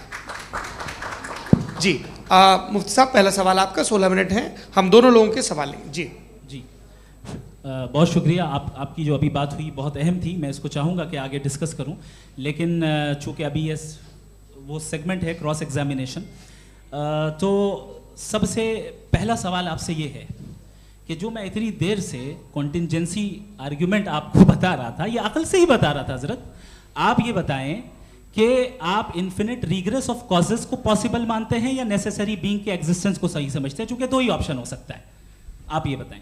देखिए, आपको मैं ईमानदारी से बात करूं, एक तो मैं कॉन्टिजेंसी वर्ड ठीक से समझता नहीं, और इस वक्त भी जो आपने अंग्रेज़ी के अल्फाज इस्तेमाल किए वो ज़रा थोड़े से मुझे डिफ़िकल्ट और कॉम्प्लिकेटेड लगे, तो आप ज़रा सिंपल ज़बान में सवाल कर सकते हैं? बिल्कुल कर सकता हूँ जी।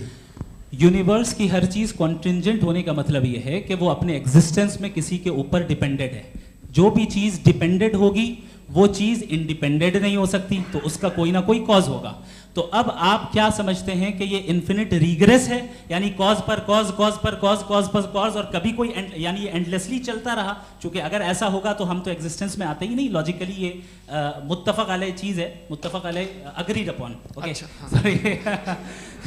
इस पे हमने एग्री किया था कि मुश्किल शब्द आएगा तो अर्थ बताना पड़ेगा। तो इन्फिनिट रिग्रेस तो पॉसिबल नहीं है, तो कहीं ना कहीं आपको रुकना पड़ेगा ऐसे नेसेसरी बीइंग पर। नहीं, कोई ज़रूरत नहीं रुकने की। किसने कहा आप रुकना पड़ेगा? आप रुकते हैं खुदा पे, आप नहीं रुकते। आप कहते हैं वो हमेशा से, जब उस वक्त से है जब वक्त नहीं था। आप कहाँ रुकते हैं कि अब हुआ था वो? आप नहीं कहते। हम क्यों नहीं मान सकते कि यूनिवर्स जो है और बल्कि मल्टीवर्सेस जो है वो हमेशा से हैं, वो बनती है, बिगड़ती है। एक हमारे यहाँ एक चीज़ है ब्लैक होल, वो समेट लेता है वापस, फिर ब्लास्ट होता है, फिर फैल जाता है, और इसमें हमारी तो खैर कोई औकात ही नहीं है। इंसान की एक छोटे से ज़र्रे पे हम 50-60 साल की उम्र रखते हैं, जो करोड़ों अरबों साल की कायनात है उसमें, और पैदा भी नहायत ही बेहुदा वजह से हुए थे। तो इसमें ये सोचना कि इसकी वजूहात और ये क्यों है, ये डिपेंडेंट है, ये हम देख रहे हैं। क्या मालूम, आप सोचिए कि ये जो फैल रही है कायनात, ये कहाँ फैल रही है, ये कहाँ जा रही है, और ये फैल क्यों रही है? अरे बना ली थी तुमने, रुको भैया, काफ़ी है। ये फैल क्यों रही है? ये और कौन सी कायनात जिसे मैं दूरबीन से देखता हूँ तो 2 बिलियन लाइट ईयर पे है, उससे मेरा कोई वास्ता ही नहीं है। 2 बिलियन ईयर यानी अगर मैं 80,000 माइल्स पर सेकेंड से चलूँ तो 20 करोड़ साल में वहाँ पहुँच जाऊँगा। इसकी ज़रूरत क्या थी? ये दुनिया, ये कायनात तो इंसान अशरफुल मखलूक़ात के लिए बनाई गई ना। तो ये सब ये टर्म समझ में नहीं आया, इसमें कोई ख़ास समझने वाली बात थी भी नहीं। ये जो अल्टीमेट कहा यह जाता है कि ये जो पूरी यूनिवर्स है, ये जो दुनिया है, ये इंसान के लिए बनाई गई। अच्छा, ये सब इंसान के लिए। क्यों साहब, सही है ना? बिल्कुल, लेकिन इसका ये मतलब नहीं कि किसी चीज के पीछे रीजन आपको नहीं पता तो रीजन नहीं है, इसे कहते हैं नहीं, मुझे नहीं पता, लेकिन मेरी जिम्मेदारी नहीं है। वो बिल्कुल सही कहा था उसने, बर्टन रसल ने। आपने उसे मजाक में टाल दिया कि भाई आप एक दावा कर रहे हैं, मैं क्यों कहूं कि ये गलत है दावा? आप प्रूफ कीजिए, मेरे पे जिम्मेदारी ही नहीं है, मैंने थोड़ी कहा है। आप प्रूफ कीजिए कि ये सही है। आप आर्ग्यूमेंट ऑफ कंटिंजेंसी का जवाब ही नहीं दे रहे हैं। पूछना चाहेंगे? आप सवाल पूछना चाहेंगे मुफ्ती साहब से? क्योंकि ये क्रॉस एग्जामिनेशन का दौर है। आप जैसे पहले बोल रहे थे फेथ को लेकर कुछ, मैं ये पूछना चाहूँगा कि खुदा ने जो भी रेवलेशन किए हैं, एक मज़हब के नहीं बहुत से मज़हबों में किए हैं, अलग अलग रेवलेशन है। कहीं कुछ एक बातें हैं, कॉन्ट्रडिक्शन भी है आपस में, कहीं कुछ आप कर सकते हैं, कहीं कुछ नहीं कर सकते। ऐसा नहीं है कि सबकी कोड ऑफ मॉरल एक है। तो ये किस्सा क्या है?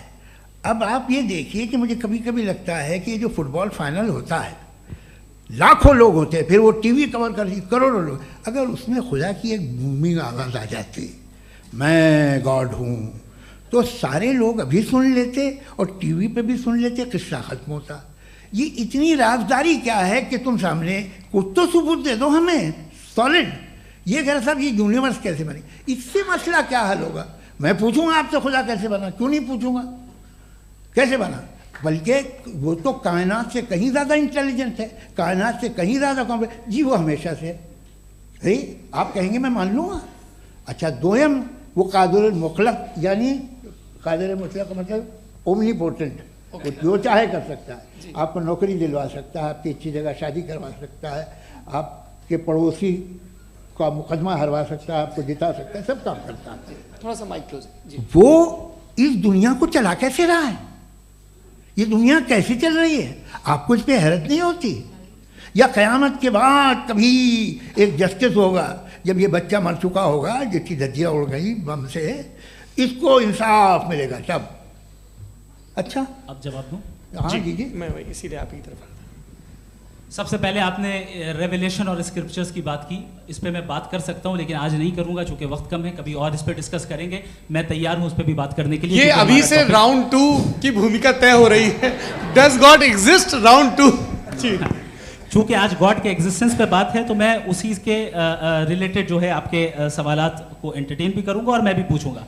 आपने कहा कि आपने साबित ही नहीं किया, जबकि आर्ग्यूमेंट ऑफ कॉन्टिंजेंसी बुनियादी आर्ग्यूमेंट है। आप मुझे कॉन्टिंजेंसी का मतलब बताइए, आपका मतलब क्या? कॉन्टिंजेंसी कॉन्टिंजेंसी का मतलब ये हुआ कि हर वो वजूद जो किसी भी चीज़ का पाबंद है, हर वो वजूद या हर वो चीज़ जो अपने एग्जिस्टेंस में किसी भी चीज़ के पाबंद है और उससे बाउंड है, उसको उसकी ज़रूरत है, उस पर डिपेंड करती है, तो जाहिर सी बात है कि उसका कोई ना कोई कॉज होता है। ये तो अक्ल की बात है। ये आप रीजनिंग की बात करते हैं, मैं वही कर रहा हूं। दूसरी चीज आपने ये बात कही कि इतने बिलियन लाइट ईयर्स दूर है, उसका मेरा क्या लेना देना। फिर मेरे ख्याल से आपको ये नहीं कहना चाहिए I think therefore I am an atheist. आपको सोचना चाहिए, सिर्फ आप एक लिमिटेड दायरे में रहकर नहीं सोचें बल्कि बाहर निकलकर सोचें। आपने तीसरा सवाल किया, आपने 2-3 सवाल एक साथ। ऐसी बातें ना कीजिए, कुछ लोगों को इतराज हो जाएगा आप पे कि आप कुछ भी सोचिए। ये इजाज़त आपको है नहीं, मुझे है।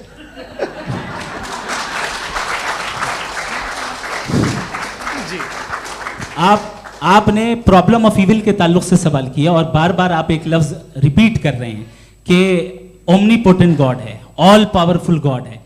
यही तो दरअसल समझना है कि गॉड का कॉन्सेप्ट क्या है। प्रॉब्लम ऑफ इविल जो है, प्रॉब्लम ऑफ इविल दर हकीकत दो असम्पशंस पर कायम है। अगर आप इन दो असम्पशंस को समझ जाएं तो ये प्रॉब्लम नहीं रहेगी, आर्ग्यूमेंट आपको समझ में आ जाएगी कि ये कोलैप्स कर जाता है। पॉइंट नंबर 1, यानी जो आपका सबसे पहला फॉल्स असम्पशन है कि गॉड मर्सीफुल है, ओमनीपोटेंट है, दुनिया में जुल्म हो रहा है। लेकिन आपको ये समझना चाहिए कि हमारे वर्ल्ड व्यू के मुताबिक गॉड सिर्फ ओमनीपोटेंट और सिर्फ मर्सीफुल नहीं है, बल्कि वो ऑल वाइज भी है और वो ऑल नोइंग भी है। उसके हर काम के पीछे हिकमत और विजडम है। ये कोई जरूरी नहीं है कि वो हिकमत और विजडम आपको समझ में आए या मुझे समझ में आए।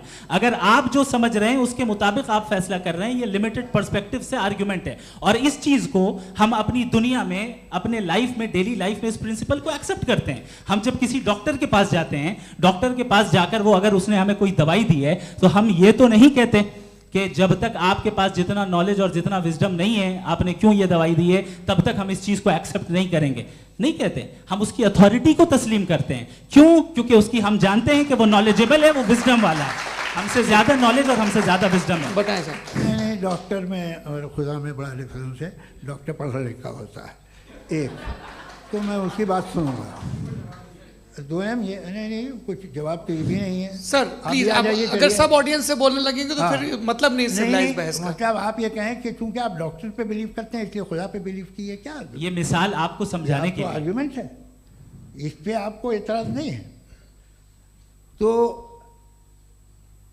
सिंपल बात ये है कि मैं अगर ये यकीन कर लूँ कि एक ओमनीपोटेंट, उसकी मसलहत है, ये जो बच्चे मर रहे हैं ये मसलहत है उसकी, मुझे नहीं चाहिए थी मसलहत। उसकी मसलहत नहीं, यही तो समझना है, मतलब एक्सपीरियंस।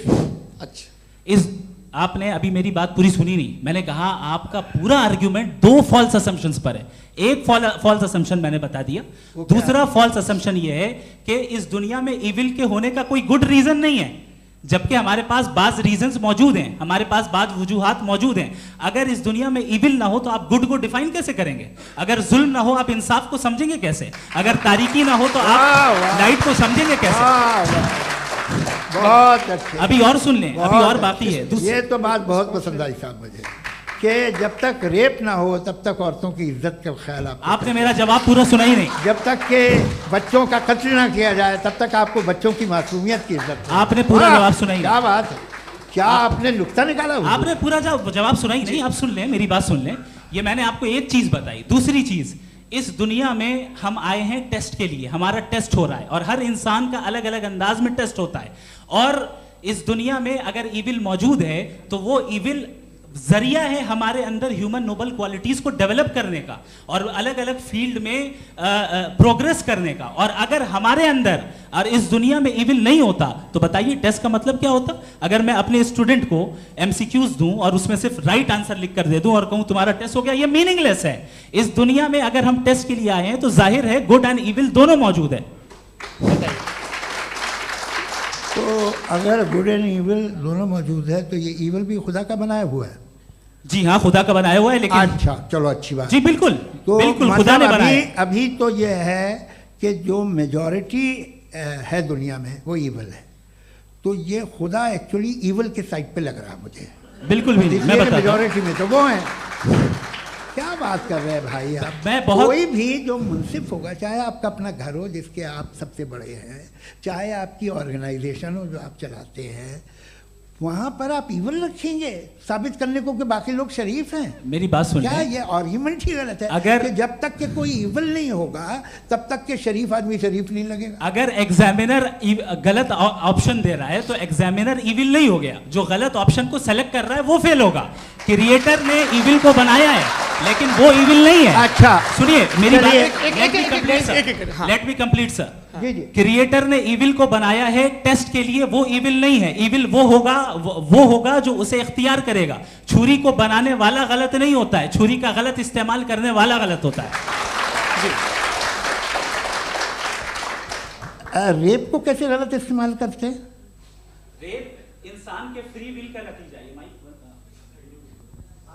ये रेप कैसे गलत इस्तेमाल होता है? ये मुझे अब सुन लें, अब सुन लें। गलत इस्तेमाल होता है। हाँ मैं बता रहा हूँ ना, कैसे गलत? मैं बता रहा हूँ कि जो इविल इस दुनिया में मौजूद है उसके कई सारे तरीके हैं। एक तरीका इंसान का अपना फ्री विल है। अब अगर कोई रेपिस्ट रेप कर रहा है तो इसका गॉड का कसूर नहीं है, वो अपने फ्री विल का गलत इस्तेमाल कर रहा है, उसको सजा मिलनी चाहिए। अच्छा। और उसी के लिए जहन्नम बनाई गई है। ये फ्री विल का भी बड़ा चक्कर। आप जब कोई बुरा काम करते हैं या कोई बुराई होती है तो ये कहा जाता है कि ये फ्री विल है। 7 billion free wills are moving on this planet. 7 billion free will. और एक आदमी अपनी फ्री विल से मुझे कत्ल कर दे तो मैं खुदा की मर्जी से मरा हूँ कि इसकी फ्री विल की वजह से? मेरी मौत खुदा के हाथ है या ये फ्री विल वाले के हाथ है? खुदा ने फ्री विल का निजाम बनाया है और उस निजाम का गलत इस्तेमाल करके कोई आपको मार रहा है, इस्तेमाल करके मेरा कत्ल कर देता है। अब मेरी मौत का जिम्मेदार कौन है? वो इंसान जिम्मेदार है। वो इंसान जी। तो ये कहना कि और उसको सजा मिलेगी। तो अब आप आगे चलिए कि ये तय करना कि अल्लाह ही या अल्लाह ने खुदा ही जिंदगी देता है, खुदा ही मौत देता है, ये गलत है। बिल्कुल गलत नहीं है। हाँ, नहीं, निजाम उसी ने बनाया फ्री विल का। निजाम मौत और हयात का उसी ने बनाया। You are contradicting yourself. अभी आपने कहा कि एक आदमी ने फ्री विल से आपको मार दिया, इसमें उसे फ्री विल दी गई थी, उसने गलत इस्तेमाल किया। 7 billion free wills are moving on this planet और आप चाह रहे हैं कि मैं सिर्फ खुदा का ध्यान करूं। ये 7 बिलियन फ्री विल्स को मुझे लुक आफ्टर करना पड़ेगा कि नहीं? ये तो तबाहियां कर रही हैं और तबाहियां ज़्यादा हो रही हैं। बिल्कुल। तो अगर आप बताएं अगर खुदा नहीं है फॉर एग्जाम्पल, तो आप इविल को कैसे डिसाइड करेंगे? यानी how can you define evil objectively without God? देखिए, दुनिया में 2 तरह के जानवर हैं। एक जो अकेले रहते हैं जंगल में और एक जो ग्रुप्स में रहते हैं। ग्रुप में जो भी रहेगा, चाहे वो आपका फाउंडेशन हो, चाहे कोई क्लब हो, चाहे कोई पॉलिटिकल पार्टी हो, चाहे कोई यूनिट हो, उसमें आपको इंटरैक्ट करने के रूल बनाने पड़ेंगे। यानी लोग तय करेंगे। लोग तय करेंगे। अगर लोगों ने ये तय किया कि किसी का रेप करना सही है, आप जस्टिफाई करेंगे? नहीं, आपका फाउंडेशन तो ये हो गया ना कि लोग ही विल डिसाइड करेंगे। नहीं, अरे दुनिया में ऐसे ग्रुप्स हैं जो रेप को जायज़ मानते हैं सर्टेन हालात में। मैं डिटेल में नहीं जानूंगा, आप भी जानते हैं। ये जो आईसिस वाले थे, इन्होंने क्या किया था, तो उन्होंने क्या किया उसका खुदा से कोई ताल्लुक नहीं है सर। मैंने सिंपल सवाल किया कि इविल को आप डिफाइन करते कैसे हैं? आइए वापस आइए जी। आप साथ में तभी रह सकते हैं जब कुछ आप ऐसे उसूल डेवलप करें जिसमें हर एक का बेसिक तहफ़्फ़ुज़, हर एक का बेसिक राइट हो और हर एक को कोई आराम मिले। यही तरीक़ा है किसी भी ऑर्गेनाइजेशन जिसमें एक से ज़्यादा लोग हैं और वो ऐसे चलती है ज़िंदगी। उसमें अगर आप गड़बड़ करेंगे तो तबाही होगी, नुकसान होगा, बर्बादियाँ आएंगी। और अगर उसमें आप घर ले लीजिए ना, एक हस्बैंड है, एक वाइफ है, बच्चे हैं, वालदा भी हैं, 2 बहनें भी हैं, एक भाई भी है। अब इसमें कोई निज़ाम आपको चाहिए साथ में रहने का और एक दूसरे पे भरोसा रहे, एक दूसरे के बहीख्वाह हों, एक दूसरे की मदद करें, ऐसी जिंदगी। सर आपकी बात आ गई। आप ये कह रहे हैं कि लोग डिसाइड करेंगे क्या सही है क्या गलत है, यही है? मेजॉरिटी डिसाइड करेगी क्या सही है क्या गलत है? अरे भाई बिल्कुल। मेजॉरिटी अगर ये कहे कि नाजी जर्मनी के साथ जिस तरह मेजॉरिटी थी कि जेनोसाइड करना सही, आप जस्टिफाई करेंगे? उस वक्त आपका ये सवाल सिर्फ उसके बाद क्लोजिंग। हाँ, उस वक्त प्लेनेट पे जो लोग थे उनमें कितने लोग हिटलर को सही समझते? अच्छा, प्लेनेट की मेजॉरिटी तय करेगी, सोसाइटी की नहीं। प्लेनेट की मेजॉरिटी गॉड के एग्जिस्टेंस को सही मानती है, आप क्यों नहीं मानते?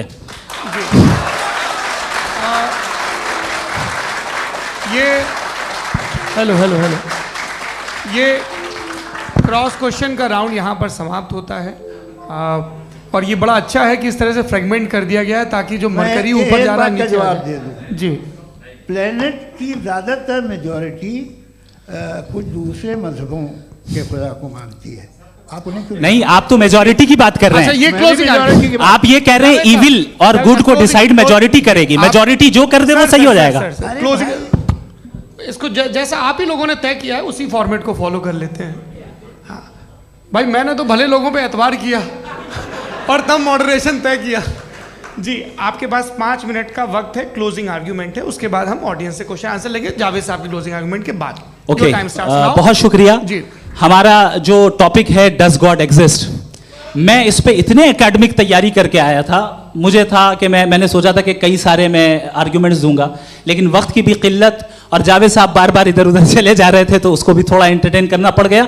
डज गॉड एग्जिस्ट पे मैं एक ही आर्ग्यूमेंट दे पाया। आर्ग्यूमेंट्स बहुत हैं और डेफिनेटिव आर्ग्यूमेंट्स हैं, और मेरे आर्ग्यूमेंट को किसी एक राउंड में भी इन्होंने एंटरटेन नहीं किया और रेफ्यूट नहीं किया, एक राउंड में भी नहीं, एक राउंड में भी नहीं, और ना ही अभी आपका क्लोजिंग आर्ग्यूमेंट आएगा, नहीं वो बता देना। Argument of contingency sir. अरे मैं आपसे कई बार कह चुका हूँ कंटीजेंसी का मतलब अब मैं कैसे समझाऊं आपको, आपस में हाँ आप और कितने आसानी से समझाऊं मैं, मुझे तो नहीं समझ में आ रहा है।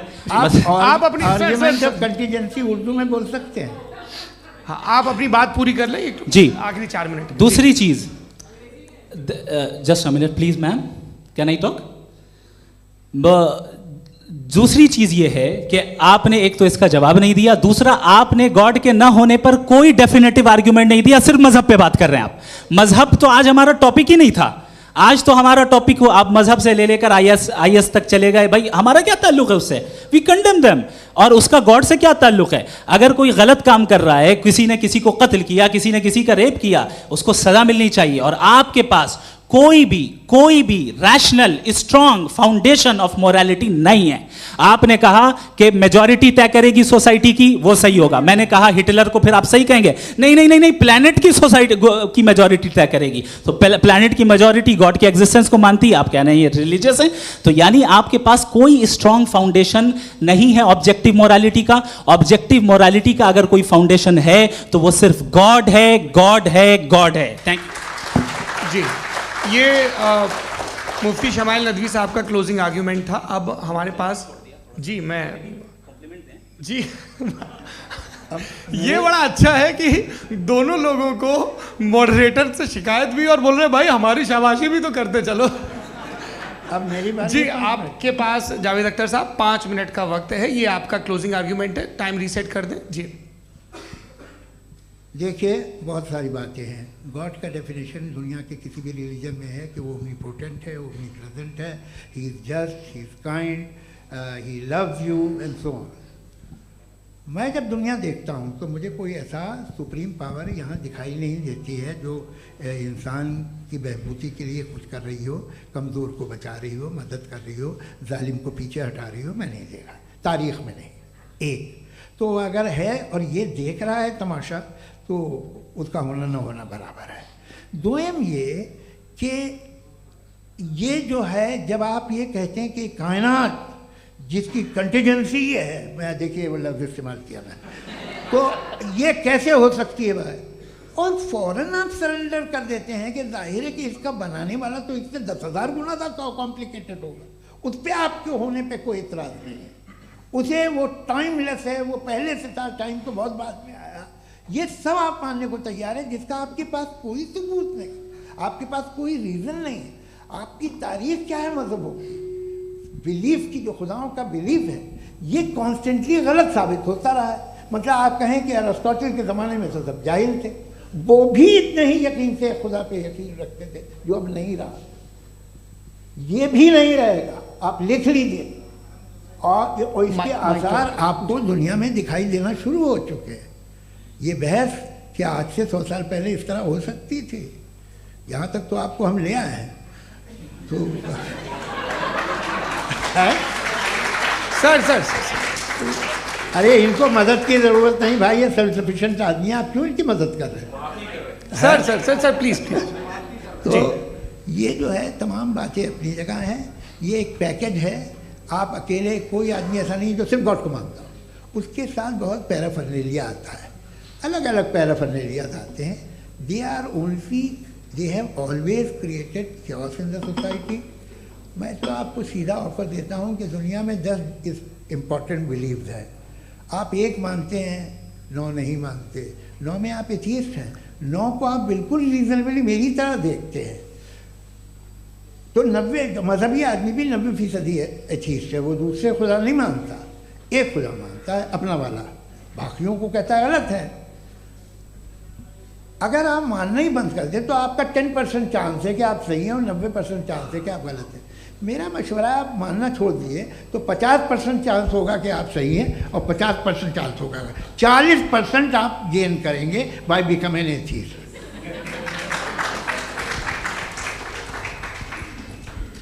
ये एक फरसूदा ख्याल है, ये ख़त्म हो रहा है।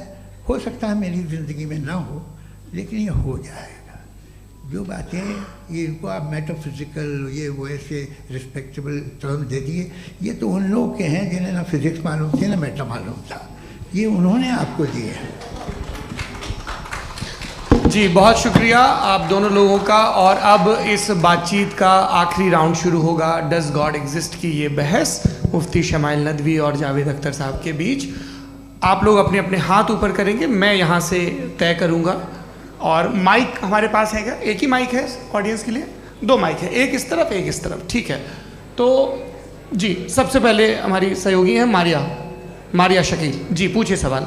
थोड़ा सा रुकेंगे ताकि कैमरे का फ्रेम आप पर आ जाए, आपकी तो प्रैक्टिस है टीवी की। जी नदवी साहब, मैं खुदा को मानती हूँ, पहले मैं इसी प्रमाइस से शुरू कर रही हूँ और ये बता रही हूँ आपको, मैं मानती हूँ। लेकिन कुछ सवाल हैं जो जावेद साहब ने उठाया, उसका जवाब आपको देना चाहिए। पहला सवाल ये कि गज़ा में सालों से छोटे बच्चे मर रहे हैं, वो उनको अगर खुदा मर्सीफुल है, हम मानते हैं कि अल्लाह ताला में बहुत ताकत है, तो वो बच्चे क्यों मर रहे हैं? दूसरी बात ये कि अगर कंटिजेंसी की जो आप बात करते हैं, पूरे मुस्लिम ममालिक मिल करके भी उन गज़ा के बच्चों को क्यों नहीं बचा पा रहे हैं? क्योंकि अगर वो चाहते, क्योंकि अल्लाह ताला उन पर हुकूमत करते हैं, सब पर हुकूमत करते हैं, तो वो उनको क्यों नहीं बचा? जी थैंक यू वेरी मच। बहुत अच्छा किया आपने इस चीज़ को जिक्र कर दिया, मैं इसको और अच्छे से एक्सप्लेन करने की कोशिश करता हूँ। देखें, जहाँ तक आपने कहा कि गज़ा के बच्चों को मारा जा रहा है, देखें 2 वर्ल्ड व्यू है, एक एथीस्टिक वर्ल्ड व्यू, एक थीस्टिक वर्ल्ड व्यू है। बच्चे मर रहे हैं दोनों वर्ल्ड व्यू में, लेकिन हमारा वर्ल्ड व्यू कह रहा है कि रिकॉम्पेंस है, ये कह रहे हैं कि उनका मरना बेकार जाने वाला है, कोई उसका रिकॉम्पेंस नहीं है, चूंकि इनके यहाँ आखिरत और अल्लाह का कोई तसव्वुर या गॉड का कोई तसव्वुर नहीं है। आपने ये सवाल किया कि गॉड मर्सीफुल है, क्यों नहीं रोकता? ये मैंने बताया कि ये मिसकंसेप्शन है लोगों के दरमियान कि गॉड को सिर्फ मर्सीफुल और ओमनीपोटेंट समझते हैं। गॉड के सिर्फ यही 2 एट्रीब्यूट्स नहीं हैं, गॉड के कई सारे एट्रीब्यूट्स हैं, उनमें से अल हकीम भी है, उनमें से ऑल वाइज भी है, ऑल नोइंग भी है। लिहाजा अगर इस दुनिया में किसी को तकलीफ आ रही है और गॉड उसको नहीं रोक रहा है, वो इसलिए नहीं रोक रहा है चूंकि इंसानों को फ्री विल दिया गया है। ठीक इसी तरीके से अगर एक डॉक्टर किसी छोटे बच्चे को इंजेक्शन लगा रहा है, उसे तकलीफ पहुंच रही है, उसके लिमिटेड पर्सपेक्टिव के एतबार से ये गलत हो रहा है और डॉक्टर बुरा है। लेकिन जब आप ब्रॉडर पिक्चर को देखेंगी, आपके और हमारे पास सिर्फ एक पिक्सल है, हमें इतना नजर आ रहा है कि गज़ा में कत्ल हो रहा है, लेकिन इसके पीछे कितना रिकॉम्पेंस उनको मिलने वाला है, पूरा पिक्चर गॉड के पास है। तो एक पिक्सल से आप पूरे पिक्चर को कभी भी जज नहीं कर सकती। आप इसमें कुछ जोड़ना चाहेंगे? आपको कुछ बोलना है इसमें? भैया आपने बहुत अच्छा जस्टिफिकेशन दिया। या आप वो जो वहाँ के प्राइम मिनिस्टर इजराइल के उन्हें भेजिए, वो बहुत खुश होंगे। आप जस्टिफिकेशन दे देना कि अगर गॉड नहीं है तो बच्चे क्यों मर रहे हैं, आप बताएं। वो ये सवाल पूछ रहे हैं कि अगर आप ईश्वर का अस्तित्व नहीं मानते हैं तो उन बच्चों की मौत को आप कैसे इंटरप्रेट करते हैं? भाई ये दुनिया जो है, जो ताकतवर लोग होते हैं वो एक नाइंसाफ़ी करते हैं। तो ये अच्छा काम है आपके नज़दीक, तो नेचर नाइंसाफ़ी पे मबनी है। अरे मेरे भाई, आप नेचर की कहाँ बात कर रहे हैं, तो इंसान की बात जी, कर। तो फिर जब मैं इंसान की बात कर रहा था, आप नेचर की बात करने लग गए। क्रॉस एग्जामिनेशन नहीं। हाँ, अब आप मुझे बोलने नहीं देंगे तो अलग बात है, आप बोलिए, मुझे कोई जल्दी नहीं। जी नहीं, ये क्रॉस एग्जामिनेशन मुझे बोल तो लेने दीजिए। जी बोलिए। क्या बात ये है कि ह्यूमन सोसाइटी तभी साथ में रह सकती है जब वो मोहब्बत से, एकता से, एक दूसरे के एहतराम करके रहे। इसके अलावा पॉसिबल नहीं है, अकेले तो इंसान रह नहीं सकता। वहाँ पर कुछ लोग हैं जो फाउल करते हैं, वो फाउल हमेशा से तारीख में होता आया है। आज ये हो रहा है, जो हो रहा है बहुत बुरा हो रहा है, बहुत जालिमाना है, बहुत जाबराना है। उसको आप कहें कि ये बच्चों को कॉम्पनसेशन मिल जाएगा या इसकी इंजेक्शन है, इंजेक्शन तो हेल्थ के लिए दिया जाता है। आप ये कह रहे हैं कि ये बच्चों की जो धज्जियाँ उड़ रही हैं ये इंजेक्शन है, ये टेस्ट है, ये टेस्ट है और उस टेस्ट में उनको ऐसा रिकॉम्पेंस मिलेगा जो आपके तसव्वुर के बाहर है। ये आप 3 बरस के बच्चे को बारूद से उड़ा के टेस्ट ले रहे हैं। वाह, वो नहीं ले रहा है, खुदा नहीं उड़ा रहा है, इजराइल उड़ा रहा है। जी, ये तो उसको कंडेम अगला सवाल लेते हैं प्रोफेसर पुरुषोत्तम अग्रवाल। मुफ्ती साहब, एक निवेदन आपसे है कम से कम थोड़ा सा माइक क्लोज एक रिलीजियस और फिलोसफिकल कर मैं प्लीज। एक रिलीजियस और फिलोसफिकल ट्रेडिशन है जो ब्रह्मांड को यानी यूनिवर्स को ही अंतिम मानती है। सर्वम खलु इदम ब्रह्मम, this is Chandogya Upanishad, and it completely rules out the existence और नेसेसिटी, आपके शब्दों में necessity of a creator. The creation itself is the creator. तो एक मिनट प्लीज। दूसरा जो सवाल आपने अभी जो आप बार बार कह रहे हैं कि भगवान विद्वान भी है, वाइज, सब जानने वाला, तो अगर विजडम में दुनिया भर के पापों और अत्याचारों को बर्दाश्त करना शामिल है, तो फिर इसका मतलब ये हुआ कि अगर मैं फ्री विल से उसको अपोज करता हूं तो ईश्वर की विजडम और मेरी फ्री विल में कॉन्ट्राडिक्शन है। Because when I am opposing whatever is happening in Gaza, then I am opposing the God's will और गॉड्स विजडम। जवाब लेते हैं क्योंकि तो गॉड की विजडम में, एक मिनट सर प्लीज सर, ये एक जुमला, गॉड की विजडम है कि गाजा में जो कुछ हो रहा है वो हो रहा है, मैं उसका अपोज कर रहा हूं, तो मैं गॉड की विजडम के खिलाफ जा रहा हूं। एक सवाल। दूसरा ये नहीं आपने दो ऑलरेडी। सर आप और सवाल कर लें, लेकिन मुझे दो जवाब दे सर, पहले आपने ये कहा, सुनिए मेरी बात सुनिए। इजराइल के गॉड के मुताबिक तुम्हारा ठीक हो रहा है ना? नहीं हो रहा है, ठीक नहीं हो रहा है, मैं बता रहा हूं क्या हो रहा है। आप तशरीफ रखिए, मैं बता रहा हूं क्या हो रहा है। Let me complete please. एक सेकंड गाइस, एक सेकंड। ये देखिए, ऐसा है कि ये सब बड़ा आपस में विचार विमर्श के बाद ये तय हुआ था कि कुछ नियम बना लिए जाएं ताकि एक टाइम बाउंड बातचीत चले। और भाई साहब, आप बड़ा जरूरी काम कर रहे हैं, लेकिन कैमरे के फ्रेम में आके उस काम को गड़बड़ कर दे रहे हैं। ठीक है गुरु, अब मेरे को कहीं का गुस्सा कहीं निकालना था, सॉरी। नहीं, कोई गुस्सा नहीं है जी। तो प्रोफेसर ने सवाल पूछे, आप उनके जवाब दें, और थोड़ा ये सब लोग थोड़ा ख्याल रखें भाई, सवाल संक्षिप्त रखें जी। आपने दो सवाल किया।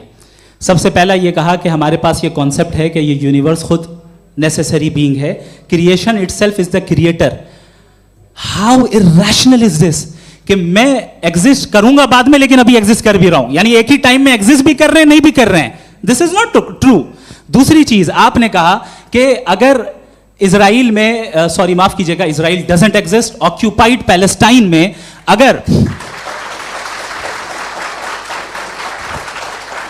अगर ऑक्यूपाइड पैलेस्टाइन में बच्चों को मारा जा रहा है फ्री विल की वजह से और गॉड नहीं रोक रहा, ये कॉन्ट्रडिक्शन है। ये बताइए कि एक एग्जाम में एक बच्चा गलत आंसर लिख रहा है, सुनिए, एग्जामिनर चाहे तो रोक सकता है, क्यों नहीं रोक रहा है? ये कॉन्ट्रडिक्शन है, ये कॉन्ट्रडिक्शन नहीं है। माइक नहीं सर, ये आपस में जी, ये क्या आपका सवाल?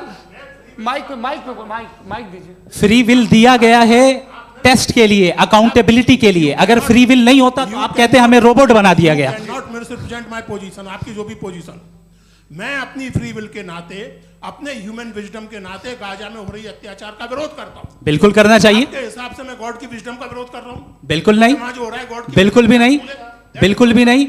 उसका वहां पर गाजा में कत्ल होना ये इंसानों के गलत इस्तेमाल का नतीजा है, फ्री विल के इस्तेमाल का नतीजा है। गॉड इसका हुक्म नहीं देता, उससे रोकता है। यही तो मसला है ना, आपके लिए कॉन्सेप्ट क्लियर नहीं नहीं भाई, आपने तो बताया था इंजेक्शन लगाने से बच्चे को तकलीफ होती है, ये इंजेक्शन लगा। सर आप ऐसे रेटोरिक स्टेटमेंट दें तब तो कोई मसला नहीं समझते रहेंगे। This is a rhetoric statement, this is not a logical argument sir. I am sorry. आखिरी 30 मिनट बड़े मुश्किल होने वाले हैं जी। मुफ्ती साहब आगे बैठे हैं, इनको माइक दीजिए। हाँ तरुण, माइक आप अपने पास रखिए, आपको कैमरे का फ्रेम पता है जी।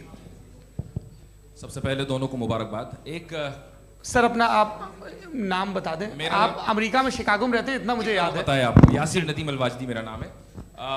जावेद सर, आपसे एक क्वेश्चन है इन्फिनिट रिग्रेस के ताल्लुक से। एक हाइपोथेटिकल सिनेरियो है, मसलन अगर आप सर माइक थोड़ा सा प्लीज क्लोज रखिए जी। अगर आप शायर इसलिए हैं कि आपके कोई उस्ताद शायर थे, और वो इसलिए शायर थे कि उनके कोई उस्ताद शायर थे, और इसी तरीके से हम माजी में पीछे चलते चलते चले जाएं और कहीं ना रुके, तो माफ कीजिएगा आप कभी शायर नहीं हो सकते। लेकिन आप शायर हैं, आपका शायर एग्जिस्ट करता है, इसका मतलब ये है कि आप कहीं ना कहीं रुके हैं। तो मेरा सवाल ये है कि क्या आप इन्फिनिट रिग्रेस ऑफ कॉजेस को लॉजिकल फैलेसी मानते हैं या नहीं मानते? हाँ या ना? मैं इन्हें लॉजिकल फैलेसी नहीं मानता हूँ, लेकिन मेरा प्रॉब्लम यह है कि जब मैं नहीं मानता हूँ तो I will continue with this logic जो फैलेसी नहीं हो। आप एक जगह रुक जाते हैं जाके, आप कहते हैं ये गेंद कैसे बनी, ये जजीरा कैसे बना, ये समंदर कैसे बना, ये ज़मीन कैसे बनी, और अचानक गॉड पे जाके आपको ब्रेक लग जाता है। एक बार आप सवाल नहीं करते कि भाई इनको बनाने वाला तो इनसे भी कॉम्प्लिकेटेड होगा, वो कैसे बना, उसके बारे में आपने इत्मीनान कर लिया, वो हमेशा से है।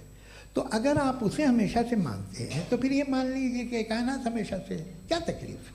फिर हम वजूद में नहीं आते जी हैं? हम मौजूद नहीं। अच्छा सर क्यों नहीं हो मैं सकते? बताऊंगा प्लीज प्लीज। जैसे मैंने मिसाल दी आपके शेर, आपका शेर कभी वजूद में ना आता अगर शायर इसी तरह चलते रहते हमेशा। जी माइक मेरे ख्याल से एक सेकंड, इन्फिनिट रिग्रेस का कॉन्सेप्ट क्लियर नहीं हो पाया, ऐसे रहने दें, लेट्स मूव ऑन सर। ठीक है। हाँ, थोड़ा सा मॉडरेटर का भी ख्याल रखें। नहीं आपने तो रखा है, आपने रखा है। यहाँ पे गौहर रजा साहब हैं, वो भी एक सवाल पूछना चाहते हैं। माइक नीचे से ऑन कर दिए, नीचे। पहले तो ये कह दूं कि मैं उन बच्चों से शर्मिंदा हूं जिनको गज़ा में कत्ल किया गया, क्योंकि हमारे होते हुए कत्ल किया गया। लेकिन उससे ज़्यादा शर्मिंदगी इस बात से हुई कि मुझे लगा कि मुफ्ती साहब उसको जस्टिफाई कर रहे हैं।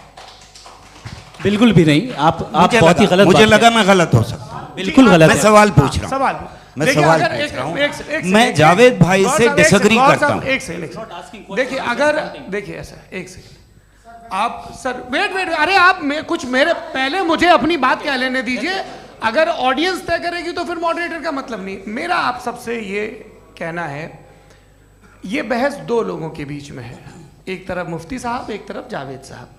पिछले 1.5 घंटे से ये लोग अपने अपने तर्क रख रहे हैं। आपकी इनसे इत्तेफाकी हो सकती है, ना इत्तेफाकी हो सकती है।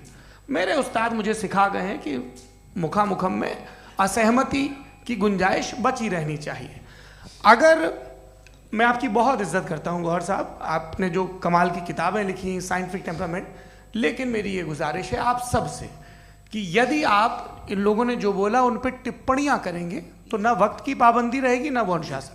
आप सवाल पूछ लें, उस सवाल में जो बात आ जाए वो आ जाए।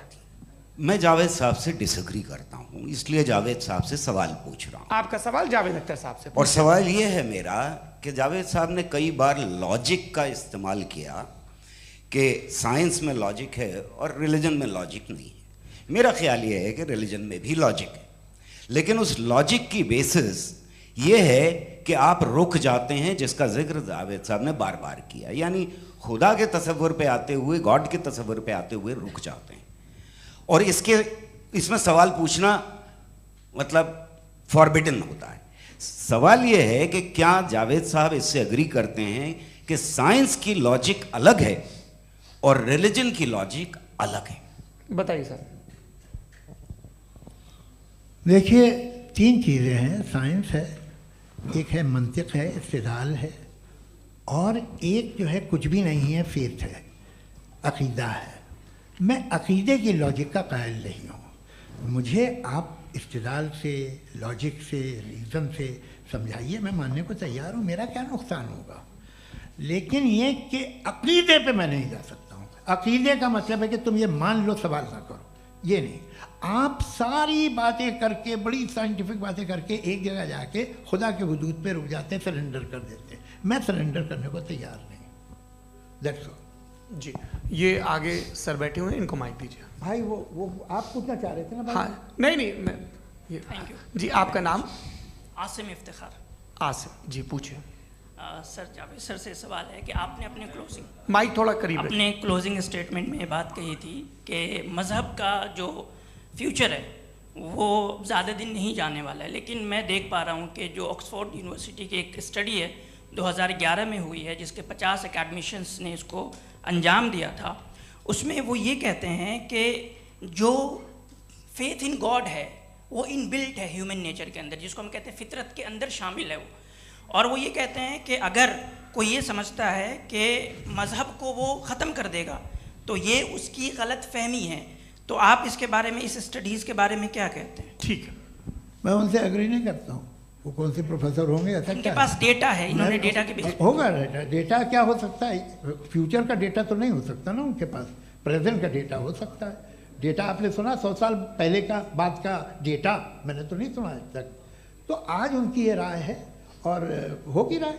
ठीक है, दुनिया में तरह तरह की राय है लोग, लेकिन मैं समझता हूँ कि वक्त के साथ इंसान ज़्यादा से ज़्यादा रीज़नेबल और लॉजिकल होता जा रहा है। आज आप देखिए वेस्टर्न यूरोप में क्या परसेंटेज है नॉन बिलीवर्स की, बहुत हाई, वहाँ चर्च खाली पड़े होते हैं। तो अल्टीमेटली तो इंसान कोई ऐसी बात बहुत अरसे तक नहीं मान सकेगा, चाहे गलत या सही, जो उसे उसके दिमाग को, उसके जहन को, उसके लॉजिक को अपील न करे। वो कह रहे हैं तो ऑक्सफोर्ड के होंगे तो कैम्ब्रिज के होंगे, तो मुझे क्या लेना देना, उनका डेटा मुस्तकबिल का नहीं हो सकता है। जी दीपक, हाँ पूछिए। मैं आऊँगा अभी, पीछे की साइड भी आऊँगा, माइक वहीं भेजूंगा 2-3 साल के लिए। जी जावेद साहब, आपसे सवाल है। नमस्ते। अरे भाई सर, अगर आप ही लोग को तय करना है तो फिर 200 लोग तय कर लें। ये एक साथ नहीं sir, please don't do this sir, everybody has a right sir, but we can only take selected questions. No sir, ये यंग लोग भी हैं तो इनकी ये अब उतने यंग, भाई आप यंग हैं कि नहीं हैं? वो कह रहे हैं वो भी यंग हैं साहब, आप उनकी नौजवानी पर दावा उनको ही करने थे। हाँ मुफ्ती साहब आप यंग, हाँ पूछे। अरे भैया सर मेरा सवाल ये है, कुछ इनसे भी तो पूछो। जी नहीं, बस आपसे एक सवाल है। जैसे थीस्टो के पास अपने जो ईश्वर को मानते हैं उनके पास अपने सोशल गेट टुगेदर्स हैं, 5 रोज़ आज क्रिसमस आने वाला है, होली है, दिवाली है, ईद है। एथिस्ट क्या ऑफर कर रहे हैं? मतलब मैं इनकी दुकान से बोलूं मैं आना चाहता हूं उस तरफ, पर मैं अट्रैक्ट नहीं हो पा रहा हूं। मैं सोशल गेट टुगेदर्स क्या है आपके पास? वो ये कह रहे हैं कि जो धार्मिक लोग हैं, अलग अलग धर्म के लोग, उनके उत्सव त्योहार कॉन्ग्रेगेशन बहुत हैं। अब आपको मैं एक सुनाता हूँ, यहाँ हिस्टोरियन भी बैठे हैं, मृदुला जी आप बताइएगा सही है क्या। ये एक कॉन्स्टेंटाइन, एक ग्रीक रोमन बादशाह था जो क्रिश्चियनिटी आने के 400 साल बाद उसने डिसाइड किया कि मैं क्रिश्चियन हो जाऊंगा, मेरी पूरी स्टेट कैंसिल हो जाएगी। उस ज़माने में ऐसे ही होता था, राजा जो धर्म इख्तियार करता था वो जनता भी कर लेती थी, इसलिए कि वो हो गया था बैंकक्रप्ट, और उसे जो मेडिटेरियन कोस्ट के रिच क्रिश्चियन वो थे मर्चेंट, उससे पैसा चाहिए था। तो उसने कहा यार क्रिश्चियन हो जाओ। तो उसने अपने वजीर से कहा कि भाई ये हिस्ट्री है कि अब हम लोग क्रिश्चियन हो जाते हैं। कहते सर हो जाएंगे, कोई प्रॉब्लम नहीं है, लेकिन एक प्रॉब्लम ये है कि 17 दिसंबर से 25 दिसंबर तक जो पेगन फेस्टिवल होता, जो पेगन्स थे वो लोग, जो फेस्टिवल होता है वो बंद हो जाएगा, इसलिए कि हम क्रिश्चियन हो गए तो होगा नहीं। तो वो बच्चों को बहुत बुरा लगेगा, पब्लिक को बहुत इन्जॉय करते हैं, ख़ासतौर से 25 को मेन डे। उसने कहा हाँ ये तो सही कह रहे हो, ये जीसस क्राइस्ट की पैदाइश कब थी? कहते साहब वो अप्रैल में थी। नहीं कट करो, वो 25 दिसंबर को है, ये हकीकत है जी। और 400 साल बाद क्रिश्चियनिटी के अप्रैल से दिसंबर ले आए, और इसलिए कि यहाँ पेगन फेस्टिवल होता था। अब मनाते हैं आप आराम से। ये जो सारे फेस्टिवल हैं ये रिलीजन से, हर एक को एक इंटरटेनमेंट डिपार्टमेंट चाहिए होता है अपनी कंपनी चलाने के लिए। तो ये रिलीजन ने, ये सेकुलर त्यौहार थे जिन्हें रिलीजन्स ने ले लिया है। ये मौसम के थे, फसलों के थे, किसानों के थे, उसको आपने लेके रिलीजियस रंग दे दिया। ये कोई रिलीजन से थोड़ी आए आप। अच्छा हमें देखिए, हम तो मुल्द हैं, हम ईद मनाते हैं, हम दिवाली मनाते हैं, हम होली मनाते हैं, हम क्रिसमस मनाते हैं। बम्बई की फिल्म इंडस्ट्री की सबसे बड़ी होली हमारे घर में होती है, सबसे बड़ी ईद हमारे घर में होती है। वो हमारे सोशल वो है, हमारे हेरिटेज है। ऐसा थोड़ी है कि we will throw the baby along with the water. ये तो अच्छी चीज़ है, इन्हें रखो, जो बेकार है फेंक दो। जी हाँ हेलो जी, मेरा सवाल नादवी जी से है। जैसा कि आपने बोला कि गॉड टाइम के भी परे हैं, और गॉड इतनी कॉम्प्लेक्स चीज़ है कि उसे ह्यूमन माइंड समझ नहीं सकता, और गॉड ने अर्थ पे फ्री विल भी दे दी है। तो आप अपना वक्त ज़ाया क्यों कर रहे हैं गॉड के बारे में बात करके? अपन को तो बात करनी चाहिए कि सोसाइटी को बेहतर कैसे करें। जी मैं, गॉड वही बताता है सोसाइटी को कैसे बेहतर करें। अभी मैं आपका जवाब देता हूँ। आपने कहा कि टाइम पे वो एग्जिस्ट नहीं करता, सो मेरा सवाल ये है कि जैसा आपने बोला कि गॉड बहुत ही कॉम्प्लेक्स चीज है, मैंने कहा ही नहीं कि कॉम्प्लेक्स है, तो आपके अल्फाज हैं। कॉम्प्लेक्स का लफ्ज गॉड के लिए सुइटेबल नहीं है। क्यों? क्योंकि कॉम्प्लेक्स वो चीजें होती हैं जो ऑब्जेक्ट हो। God is not an object जिसको आप इंस्ट्रूमेंट के जरिए लेबोरेटरी में जाके टेस्ट करें, oh it's very complex. No, वो कोई कार का इंजन नहीं है। वो फिलोसॉफिकली नेसेसरी बीइंग ऐसी बीइंग है जो सिंपल बीइंग है। हाँ, आप उसको मुकम्मल तौर पे उसकी तमाम हिकमतों को जान ले और हर चीज को जान ले, ये पॉसिबल नहीं है, क्योंकि वो ऑल वाइज है, आप ऑल वाइज नहीं है, और वो खुदा है, वो आपको सारी चीजें बता दे, ये जरूरी नहीं। मेरा सवाल ये नहीं था, मेरा सवाल ये था कि जब गॉड इतना परे है इस दुनिया से कि उसने अर्थ पे फ्री विल भी दी है, हम सब ह्यूमंस की फ्री विल है, और जो सोसाइटी में हो रहा है वो अपन लोग डिसाइड करेंगे, तो अपन लोग डिसाइड नहीं करेंगे ना, अपन लोग डिसाइड नहीं करेंगे। गॉड जो है, गॉड ने वो उसकी जात, उसकी एग्जिस्टेंस टाइम एंड स्पेस से परे है, लेकिन वो हमारा टेस्ट ले रहा है और उसी गॉड ने हमें बताया कि तुम्हें क्या करना है क्या नहीं करना है, तो जाहिर है उस गॉड की बात सुनेंगे ना हम। जी, वो पीछे एक चश्मा लगाए जो मैम खड़ी हैं, उनको दीजिए। हाँ, आप जी जी बिल्कुल आएंगे। देखिए मैं कोशिश कर रहा हूँ सब तरफ जाने की। हाँ, उनको दीजिए माइक। जी, हेलो सर, मैं ओमनी प्रेजेंट नहीं हूँ, टाइम पाबंद हूँ और जहाँ तक कोशिश कर सकता हूँ करूँगा। जी, अपना नाम बताइए। मेरा नाम उर्सुला है, मैं दिल्ली यूनिवर्सिटी की एक स्टूडेंट हूँ और मैं स्टूडेंट फेडरेशन ऑफ इंडिया से हूँ। मेरा सवाल मुफ्ती जी से है कि इस हॉल के इस कमरे में बैठ के हम लोग रेप की मोरालिटी के बारे में फिलोसफिकली बात तो कर सकते हैं, बट असलियत ये है कि रोज़मर्रा की ज़िंदगी में औरतें रेप के थ्रू गुजरती हैं, और हम लोग सिर्फ नंबर्स पे इस तरह नहीं देख सकते, क्योंकि कितनी औरतें हैं इन कंट्रीज़ में जहाँ पे आप बता रहे हैं कि केसेस कम हैं, जिनका एक्सेस है कि वो जाके केस फाइल कर सकें। कितनी औरतें हैं जो जिनको काम करने की आज़ादी है उन कंट्रीज़ में। यूरोप में ये आज़ादी आ गई, यूरोप में ये रूल्स आ गए, तो हम आज उसके बारे में बात कर पा रहे हैं। जी, जवाब। आपने ये कहा कि कमरे में बंद होकर हम लोग इस पर फिलोसफिकली बात कर सकते हैं, लेकिन हकीकत में क्या हो रहा है, वो ग्राउंड लेवल पे क्या हो रहा है, जो बहुत गलत हो रहा है, और वो सफ़र कर रही हैं। आई एग्री, बहुत गलत हो रहा है, और जो गलत हो रहा है उसको हमें रोकना है। और क्यों रोकना है, वो गलत क्यों है, हमारे पास इसका ऑब्जेक्टिव फाउंडेशन है, इनके पास उसका ऑब्जेक्टिव फाउंडेशन नहीं है। मैं ये कहना चाह रहा हूँ कि जहाँ पे भी जुल्म हो रहा है, जहाँ पे भी औरत पे जुल्म हो रहा है, या उसकी इज्जत लूटी जा रही है, या उसे तकलीफ पहुँचाई जा रही है, और सिर्फ औरत नहीं, किसी इंसान के ऊपर भी जुल्म हो रहा है, तो उसके खिलाफ खड़ा होना, ये मॉरलिटी हमारे पास गॉड के पास से आई है। वरना जावेद साहब तो कह रहे हैं कि जो है मेजॉरिटी डिसाइड करेगी, तो मेजॉरिटी तो कभी भी बदल सकती है। क्या आप हाँ। ये थोड़ी सी आपको गलतफहमी है। मैं अगर मेरे जुमले से ये मदनत निकला या मैंने कहा तो ये जुमला मैं वापस लेता हूँ, ये मेरा मतलब ही नहीं था कि मेजॉरिटी डिसाइड करेगी। मेजॉरिटी डिसाइड करे तो दुनिया में बड़ी, वैसे आपने कहा था ये जुमला। अच्छा, हो मैं मान रहा हूँ, बाद में रिकैप कर लेंगे। अरे एक सेकंड मैं अपनी एक्सप्लेनेशन देता हूँ। मुनासिब बात यह है कि हम सब के सब दिल में जानते हैं कि क्या अच्छा है क्या बुरा है, हमें पता है अच्छी तरह से। जो लोग बुरे काम करते हैं उन्हें भी मालूम अच्छा क्या है। यही तो सवाल था हजरत कि फिर ये मोरालिटी आई कहाँ से? Cross examination. हाँ जी, हाँ। मोरालिटी साथ रहने की डिजायर से आई है, यानी साथ रहकर जो कुछ कह दे, जो कुछ कर दे, वो हो जाएगा? नहीं नहीं, तो आप कायदे से रह ही कर सकते हैं जब तक लोगों में मोरालिटी हो, वरना क्यास हो जाएगा। ये आपको कैसे पता? जी, हमने देखा ना, जहाँ मोरालिटी का क्यास हो गया, हम देखते हैं। कहाँ पे देखते भाई? तो दुनिया में आप जो कह रहे हैं, आप कहीं पे अगर गलत हो रहा है तो उसको आप गलत देखिए। आप एपिस्टेमोलॉजी की बात कर रहे हैं, मैं ऑन्टोलॉजी की बात कर रहा हूं। मैं इस बहस के बाद आप दोनों लोगों को चाय पे होस्ट करूंगा, वहां पे क्रॉस एग्जामिनेशन कर लीजिएगा। अभी ऑडियंस का हक मार रहे हैं आप लोग भाई, सर जस्ट लोग हैं आप लोग। और ये भाई ये एक हाँ, उधर आएंगे, उधर जी सर आएंगे। अच्छा सर, मेरा नाम लईकुर रहमान है और मैं अलीगढ़ मुस्लिम यूनिवर्सिटी का स्टूडेंट हूँ, और जहाँ तक मुझे पता है कि sir you are also product of Aligarh Muslim University. मैं भी उसी चमन का बुलबुल। हाँ सर, तो बहुत खुशी हुई मुझे जान करके कि मैं आपसे मिलूंगा। सवाल सर, मेरा सवाल यह है, सर सैयद अलैहि रहमा का नज़रिया यह था कि खुदा के वजूद को अक़ल के दायरे में रह कर के तलाश करना, न कि पूरी तौर से उसका इनकार कर देना। Sir, how will you define it? नहीं, तो ये तो आप इन्हें बताइए। ये सवाल आपसे खुदा का वजूद साबित कर रहे हैं तो सर आपने इनकार कर रखा है, इस वजह से मेरा क्वेश्चन उन्होंने यही सर से एक सेकंड सर सैयद ने यही कहा ना कि अक्ल से आप खुदा के वजूद को साबित नहीं कर सकते, यही कहा ना भाई। वो उन्होंने कहा कर सकते हैं और वो कर दिया गया आज। वो फोन तलाश करना या साबित करना अक्ल से अक्ल से नहीं हो सकता। अरे सवाल तो सुन लीजिए जी। अक्ल से नहीं हो सकता है, यही कहा ना आपने। अक्ल से हो सकता है, अरे वो यही कह रहे हैं भाई, आप बता रहे हो सकता है, वो तो कुछ और।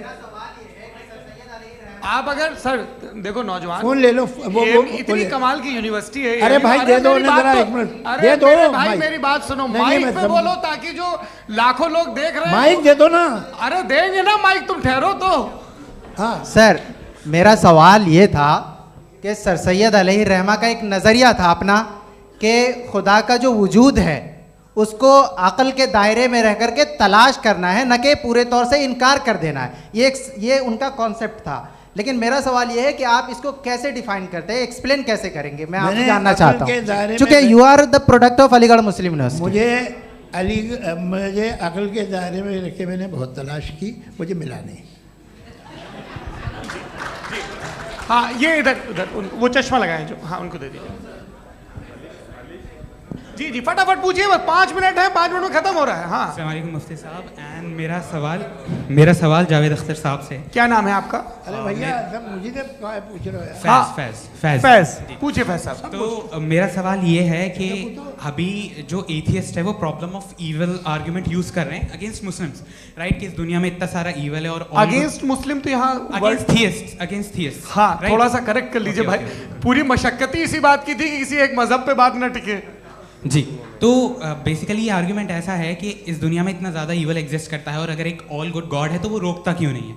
लेकिन इस सवाल में एक हिडन अजम्पशन ये है कि इस दुनिया में ईवल एग्जिस्ट करता है। अब एथियस्ट ये कैसे ऑन्टोलॉजिकली प्रूव कर सकते हैं कि इस दुनिया में ईवल एग्जिस्ट करता है? मैं आपको बताता हूँ, थोड़ा सा समझा। नहीं सर हम लोग इनको सुनने आए। नहीं please don't do that. I want to explain ontologically. नहीं हम समझ गए सर, इनको अब जवाब देने दीजिए। अच्छा सवाल पूछ लो। मैं अभी तक क्या था वो मैं थोड़ा सा ऐड ऑन कर लेता हूँ। तुम गुरु, तो हम जब इसका राउंड 13 करेंगे ना तब तुमको स्टेज पे बिठाएंगे। जी तो हाँ जल्दी से। तो देखिए एथियज्म के हिसाब से सब कुछ रैंडमली बन गया है, सब कुछ एटम्स और मॉलिक्यूल्स है। एक पत्थर में और मुझ में सिर्फ इतना फर्क है कि हम लोग एटम्स और मॉलिक्यूल्स का अलग अलग रीअरेंजमेंट है। अब एक पत्थर को कोई इंसान तलवार से 2 टुकड़ों में काट दे या मुझे, according to atheism it is same. There is no evil and good according to atheism. जी अच्छा, फैज साहब का सवाल ये है कि हाँ कोशिश भी करते तो इससे गलत सवाल नहीं कर पाते। एक लाइफ फॉर्म है और लाइफ फॉर्म में फीलिंग्स हैं, मतलब लाइफ फॉर्म सुनता है, देखता है, टेस्ट कर सकता है, फील कर सकता है। तो उसकी जो ये जो क्वालिटी इस बबल में आ गई हैं वो जानवर में भी है, इंसान में भी है। तो जाहिर है कि उसे कोई तकलीफ पहुंचेगी, तो चूंकि उसके पास वो सेंसिटिविटी है तो मैं करेगा। पत्थर में वो सेंसिटिविटी नहीं है। तो ये क्या सवाल हुआ कि अगर पत्थर को काटा तो पत्थर को तकलीफ नहीं होती, तो आपको काटे तो आपको क्यों तकलीफ हो? बैठ जाइए। जी हाँ अगला सवाल। हाँ पूछे जी जावेद अख्तर साहब। अरे भैया सब आप लोग मुफ्ती साहब को छोड़ रहे हैं तो मेरे ही पीछे पड़े हैं क्या? फिर चलो बोलो भाई। You asked how God can exist when children die in Gaza. Huh? You asked how God can exist when children die in Gaza, and you also mentioned the rise of atheism in Europe. But the same events also are leading many atheists and non-believers to turn towards faith.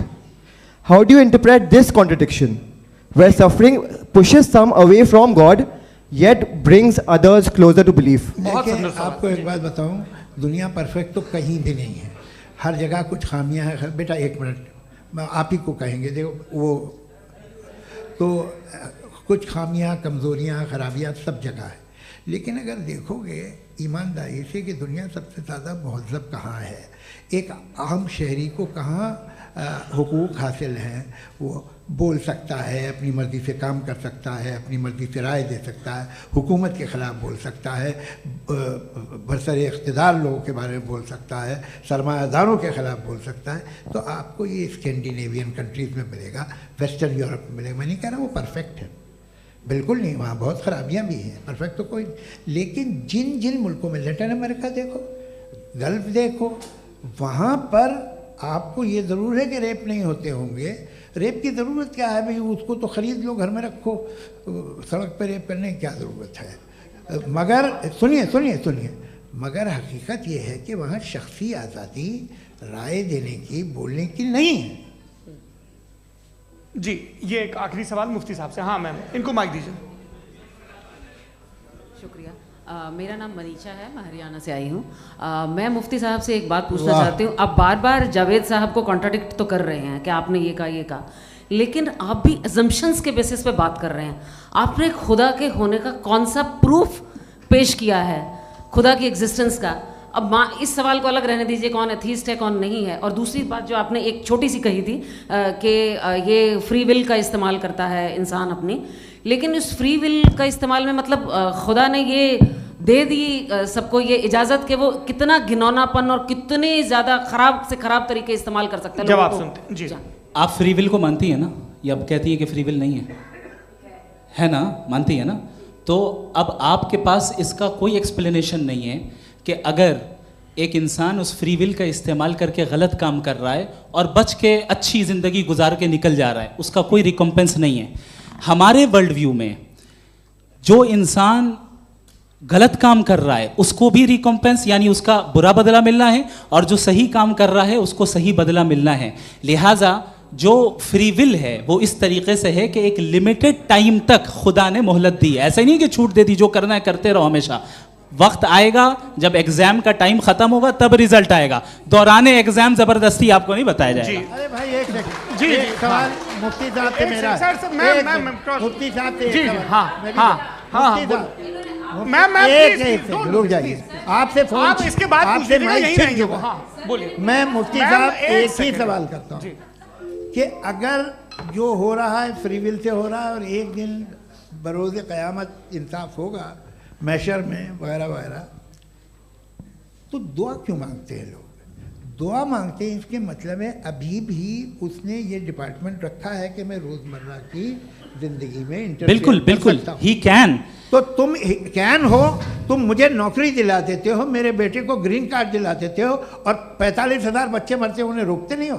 नहीं तो क्या आप ये कह रहे हैं कि इस दुनिया में जालिमों को कभी पकड़ ही नहीं होती है? अरे जो भी पकड़ होगी वो बच्चे रोते हैं। बिल्कुल, देखिए मैंने अपने ओपनिंग स्टेटमेंट में यही कहा था कि जनाब जावेद साहब सिर्फ इमोशनल आर्गुमेंट देंगे। This is an emotional argument. ये छोटे मोटे इसके पीछे का रीजन मैंने बताया क्या है, इसके पीछे का रीजन क्या है मैंने बताया। मंच से आप लोगों को सज्जनों इसलिए कह रहा हूं ताकि थोड़ा सा आपके कॉन्शियंस पे जोर रहे कि आपको ऑर्डर बचा के रखना है। वक्त तय हुआ था, ये वक्त पूरा हुआ, आपने इतने धैर्यपूर्वक सुना, मैं आप सबका बहुत बहुत शुक्रगुजार हूं। यदि इन दोनों विद्वानों की इच्छा होगी तो कभी हम इस बातचीत का राउंड 2, राउंड 3, यही तो देखिए खूबी है इंसान की कि बहस मुबाहसे में वो पड़ा रहता है। आप लोगों ने बड़े धैर्य का परिचय दिया, बहुत बहुत शुक्रिया। इसी के साथ ये बातचीत यहाँ पे समाप्त होती है। आप लोग को मैं एक बात बता दूं, ये सारी बहस हो गई, अब मुफ्ती साहब और बड़े मुफ्ती साहब इन साथ के साथ मैं खाना खाने वाला हूँ। अच्छा।